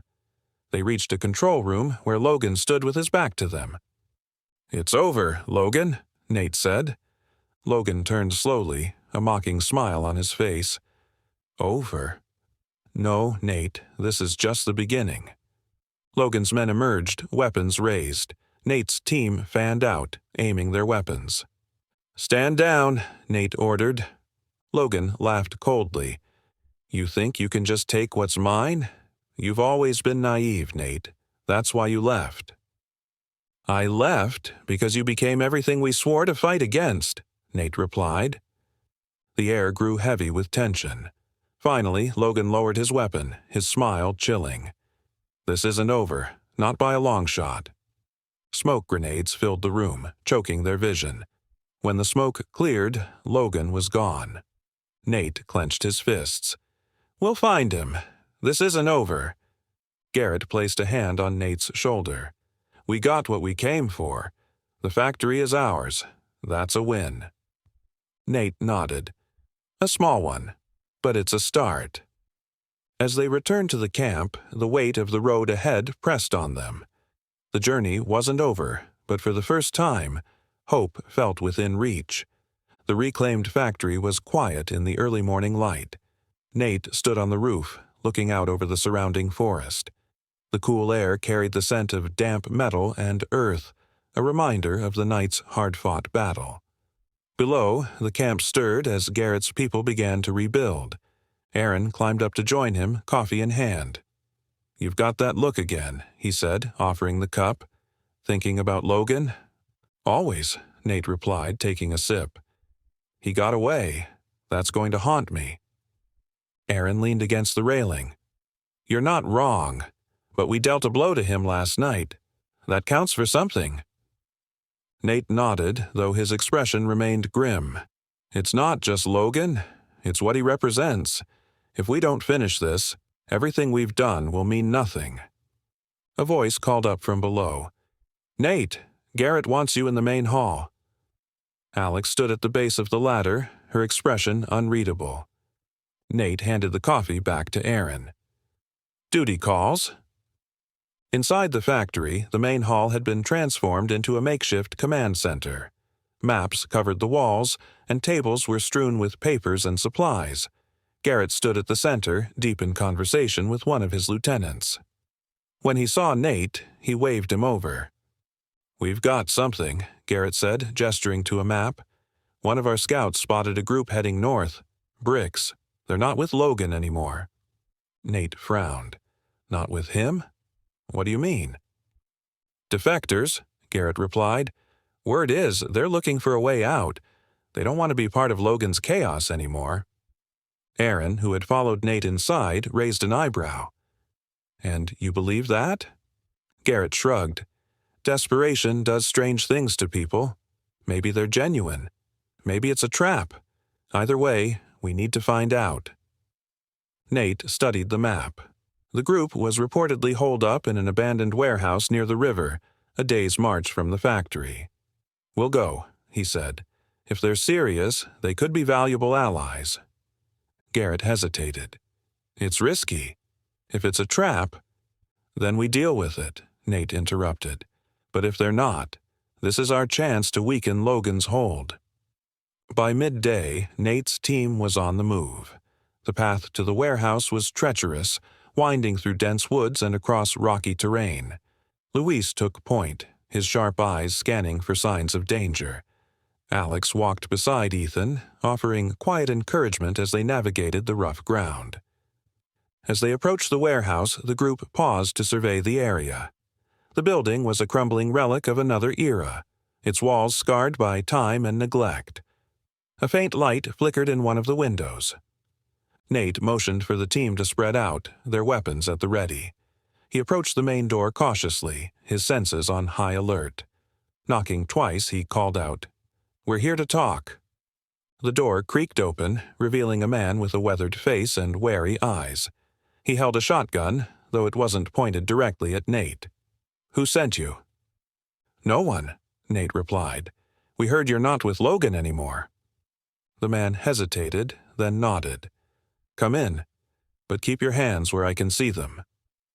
Inside, the warehouse was dimly lit, its interior a patchwork of makeshift living quarters. A group of bricks, men and women with hard faces and tired eyes, watched them cautiously. One of them, a woman with a scar running down her cheek, stepped forward. "You're Nate, aren't you?" she asked. Nate nodded. "And you are?" "Riley," she said. "We've heard about you. You're the one standing up to Logan." "We are," Nate replied. "Word is, you're looking to get out." Riley exchanged a glance with the man at the door, then nodded. "We've had enough. Logan's gone too far. He doesn't care who gets hurt as long as he gets what he wants." Aaron stepped forward. "And now you care? After everything you've done?" Riley's jaw tightened. "We made mistakes, but we're trying to make it right. That's why we called you." Nate held up a hand to stop Aaron's retort. "If you're serious, we'll help. But you need to prove you're not just playing us." Riley's gaze was steady. "What do you need?" "Information," Nate said. "Logan's plans, his movements, his weak spots. If you can give us that, we'll help you." Riley nodded. "We've got intel, maps, schedules, everything we've been forced to gather for him. It's yours." Luis, who had been silently observing, spoke up. "And what do you want in return?" "Protection," Riley said simply. "Logan doesn't forgive traitors. If he finds us, we're dead." Nate nodded. "You'll have it. But if you cross us—" "We won't," Riley interrupted. "We're done with Logan."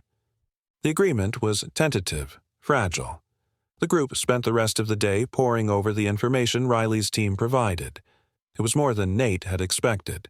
Detailed maps of Logan's territory, supply routes, even the locations of hidden stockpiles. That evening, as the team prepared to return to the factory, Riley approached Nate. "I know we don't deserve your trust," she said quietly, "but we're trying to do better. For what it's worth, I'm sorry for everything we've done."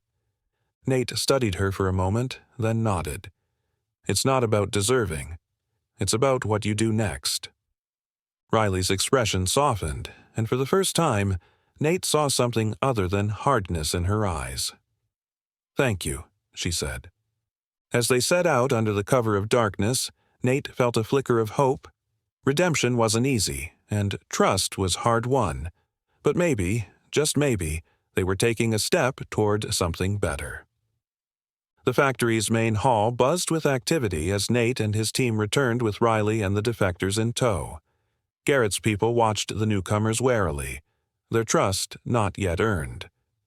Riley walked with her head high, her team following close behind.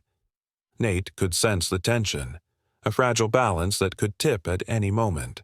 Garrett approached, his expression a mix of curiosity and caution. "This them?" he asked. Nate nodded. "They're defectors. Riley's their leader." Riley stepped forward, her gaze steady. "We're here to help. Logan's done enough damage. We want to make things right." Garrett studied her for a long moment before nodding. "You'll need to prove yourselves." "We expected that," Riley replied. "Just tell us what needs to be done." The day was spent integrating Riley's team into the camp. Garrett assigned them to various tasks: scouting, fortifying defenses, and assisting with supplies. Nate watched as Riley led her people, her calm demeanor and clear instructions easing some of the camp's tension. Aaron leaned against a nearby wall, watching the scene unfold. "She's not what I expected," he said. "What did you expect?" Nate asked. Aaron shrugged. "More bravado, less competence. She's got the air of someone who knows how to lead." "Logan wouldn't have kept her around if she didn't," Nate replied. "The question is whether she's as loyal to this cause as she claims." Luis joined them, his tone thoughtful. "She's trying. You can see it in how she handles her people. But trust takes time." As the sun dipped lower, Garrett called for a meeting in the main hall. Nate, Alex, Luis, and Aaron joined him, along with Riley and a few key members of her team. A map of the surrounding area was spread out on the table. "We've got intel on Logan's movements," Garrett began. "Thanks to Riley, we know where his next supply drop is happening. It's heavily guarded, but if we hit it, we can cripple his operations." Riley pointed to a location on the map. "The drop is scheduled for tomorrow night at this depot. Logan's men will be expecting resistance, but their focus will be on the front. That gives us an opening." "An opening for what?" Aaron asked. "A coordinated strike," Riley replied. "Divide their attention. Hit them from multiple angles." Luis frowned. "And if they see through the distraction?" "Then we adapt," Nate said firmly. "This is about more than just the supplies. It's about sending a message." Garrett nodded. "Agreed. But this needs to be done right. We can't afford unnecessary losses." The group spent hours planning, mapping out every detail of the operation. Riley's knowledge of Logan's tactics proved invaluable, and even Aaron had to admit she knew her stuff. As the meeting concluded, Garrett pulled Nate aside. "You think they're ready for this?" "They'll have to be," Nate replied. "If they want to prove themselves, this is how they do it." The following morning, the camp buzzed with preparation. Weapons were cleaned and loaded, gear was distributed, and final instructions were given. Riley moved among her team, her calm words steadying their nerves. Nate watched her, his thoughts conflicted. She was a capable leader, but her past with Logan cast a long shadow.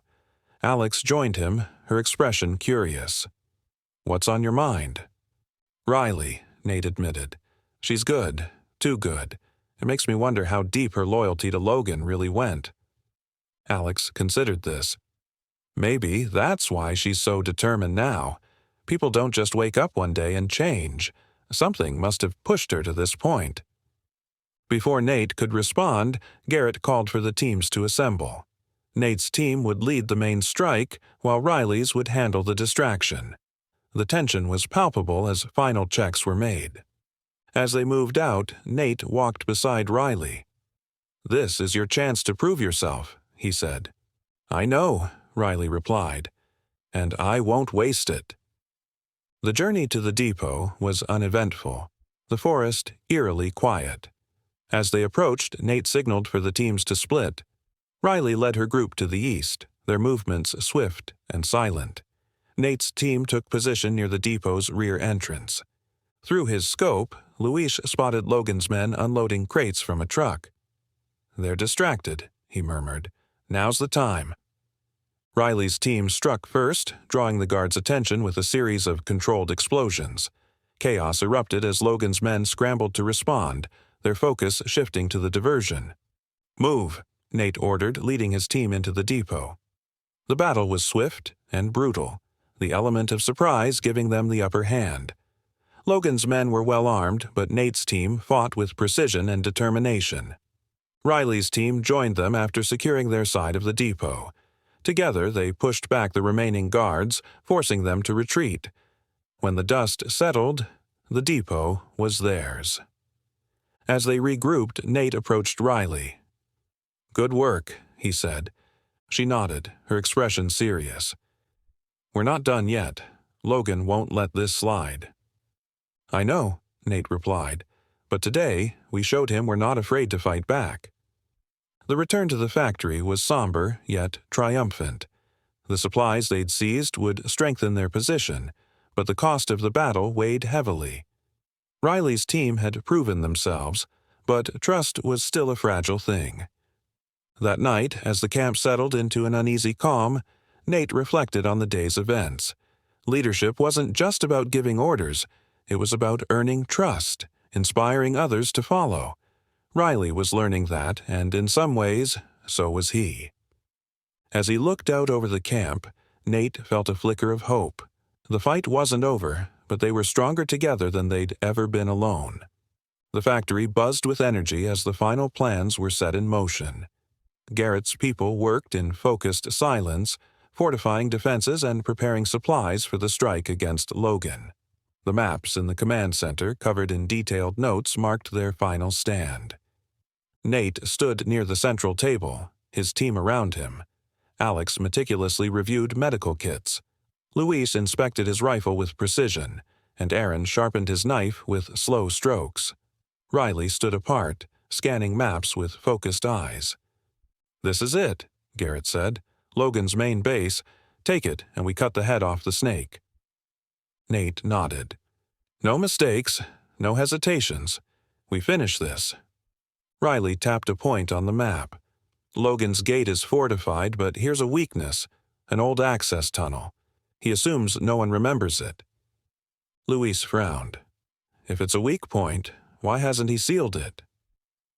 "Arrogance," Riley replied. "He thinks he's untouchable." Garrett nodded. "We split into two teams. One creates a diversion. The other infiltrates through the tunnel." Nate turned to Riley. "You lead the diversion. You know Logan's tactics best." Riley's eyes widened slightly, but she nodded firmly. "I won't let you down." The group finalized the plan as night fell. Nate lingered by the fire, his thoughts heavy. Alex joined him. "You've got that look again," she said. "What look?"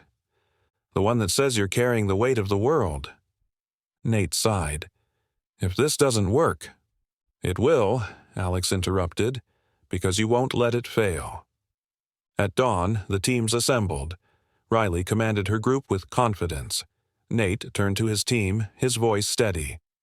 "We've fought hard for this. Let's finish it." The journey to Logan's base was tense. The compound loomed ahead, its walls and guard towers silhouetted in the dawn light. Riley's team moved to the gate, awaiting the signal. Nate led his team to the overgrown tunnel. Luis cleared the path, and they slipped inside. The tunnel was narrow and damp, each step echoing faintly. Alex carried a flashlight, cutting through the darkness. Gunfire erupted as Riley's team launched their attack. Logan's forces swarmed to the gate, leaving the interior vulnerable. "Now's our chance," Nate whispered. Inside the compound, Luis took point, his rifle steady. Aaron followed, his knife gleaming. Alex stayed in the center, her kit secure. A group of guards appeared, but Luis fired first. Aaron dispatched another silently. They moved swiftly, precision guiding their steps. In the central building, Logan waited. His men flanked him, weapons drawn. "Welcome," Logan said. "I wondered when you'd show." "It's over," Nate said, his weapon trained. Logan chuckled. "You think this ends here? You've no idea what's coming." Explosions erupted outside. Riley's team breached the walls, forcing Logan's men into chaos. Nate's team struck with precision. Luis and Aaron dispatched enemies efficiently, Alex covering them with steady fire.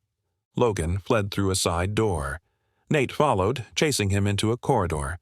Logan turned, a pistol in hand. "You don't have to do this," Nate said. "It's over. Surrender." Logan laughed bitterly. "This isn't about winning. It's survival." Before he fired, Riley appeared, her weapon trained. "No, it's over," she said. Logan hesitated, then dropped his pistol. "Fine," he said. "You win." Nate secured Logan. The compound was theirs. The battle won. As the sun rose over the shattered base, relief washed over them. Garrett's voice crackled over the radio. "We did it. Logan's finished." Nate looked at his team, pride swelling. They'd shown what was possible when people united for a cause. As they began the journey back to the factory, Nate felt peace. For the first time, he believed they could truly win. The journey back to the factory was quiet, the weight of their victory and its cost hanging heavy in the air. Nate rode at the front of the group, the early morning sun casting long shadows across the path. Behind him, Riley walked with her team, their expressions a mix of exhaustion and relief. The battle was over, but its echoes lingered in their steps. When they arrived at the factory, they were met with cheers. Garrett's people, many of whom had stayed behind to guard the camp, gathered to welcome the returning fighters. But as Nate dismounted and looked into the crowd, he could see the reality of what they'd lost. Some faces were missing, their absence a sharp reminder of the price they'd paid. Garrett approached, his expression grim despite the celebration around them. "We did it," he said quietly, "but it wasn't without cost." Nate nodded, his jaw tightening. It never is. The day passed in a blur of activity. Supplies from Logan's compound were inventoried and distributed. Medical teams, led by Alex, worked tirelessly to tend to the wounded. Riley threw herself into organizing the intel and maps recovered from Logan's compound, her focus unwavering. Luis and Aaron helped fortify the factory's defenses, ensuring they were ready for whatever challenges might come next. That evening, a fire was lit in the center of the camp. People gathered around, their faces illuminated by the flickering flames. The mood was somber, but tinged with hope. For the first time in a long while, they felt the stirrings of peace. Nate stood near the edge of the gathering, his arms crossed as he watched the flames. Riley approached, her steps hesitant. "Mind if I join you?" she asked. He gestured to the space beside him. "It's a free country, or at least it will be again." Riley smiled faintly, her gaze flickering toward the fire. "I wanted to thank you for giving us a chance." Nate glanced at her. "You earned it." "I wasn't sure we could," she admitted. "After everything we've done, I didn't think we deserved redemption." "Redemption's not about deserving," Nate said. "It's about doing what's right when it matters." Riley was quiet for a moment, her expression thoughtful. "I hope we can keep this going," she said softly. "What we're building here, it feels fragile." "It is," Nate agreed. "But the best things usually are. You just have to keep working at it." As the night wore on, Garrett addressed the group, his voice carrying over the quiet murmurs. "We've won a great victory today," he began. "Logan's reign is over, but this isn't the end. It's the beginning of something new, something better. We've proven what we can do when we stand together. Let's build on that." The crowd erupted in applause, but Nate felt a pang of unease. Garrett's words were true, but the road ahead was long and uncertain. Peace was fragile, and he knew it would take everything they had to protect it. Later, as the camp settled into quiet, Nate sat alone on the factory's roof, gazing at the stars. The weight of leadership pressed down on him, but there was a flicker of hope in his chest, a belief that they could build something lasting. Aaron found him there, 2 mugs of steaming tea in hand. He handed one to Nate and sat down beside him. "You look like you're thinking too hard," he said. "Comes with the territory," Nate replied, taking a sip. Aaron smirked. "You did good, Nate. We all did." "Yeah," Nate said softly, "but there's still so much to do." "There always will be," Aaron said. "But for tonight, let's just be glad we're here to do it." The two sat in companionable silence, the stars above them a reminder of the vastness of the world and their place in it. For the first time in years, Nate allowed himself to hope. In the days that followed, the factory became a hub of rebuilding. Communities that had been scattered by Logan's reign began to come together, finding strength in unity. Garrett took on the role of coordinating the efforts, his leadership earning him the trust of the people. Riley and her team integrated into the camp, their dedication to the cause silencing any lingering doubts about their loyalty. Alex worked tirelessly, setting up a proper infirmary and training others in basic medical skills. Luis and Aaron continued to oversee security, their sharp eyes ensuring the camp remained safe. Nate watched it all unfold with quiet satisfaction. The world wasn't perfect, far from it, but it was moving in the right direction, and that was enough. One morning, as the sun rose over the factory, Nate stood at the gates, his pack slung over one shoulder. Riley approached, her expression curious. "Leaving?" she asked. "For a while," Nate replied. "There are still pockets of Logan's influence out there, people who need help." "You'll come back, though?" He nodded. "This place doesn't need me anymore, but I'll be back. Just need to tie up some loose ends." Riley offered her hand. "Good luck, Nate, and thank you." He shook her hand, a faint smile on his face. "Take care of them, Riley. You've got what it takes." With that, Nate walked down the road, the factory growing smaller behind him. He didn't know what lay ahead, but for the first time in years, he felt ready to face it. The fight wasn't over, but it had changed. It was no longer about survival. It was about building something better. As he disappeared into the horizon, the factory remained, a beacon of hope in a fractured world. It was a testament to what people could achieve when they stood together, a reminder that even in the darkest times, there was always a path forward,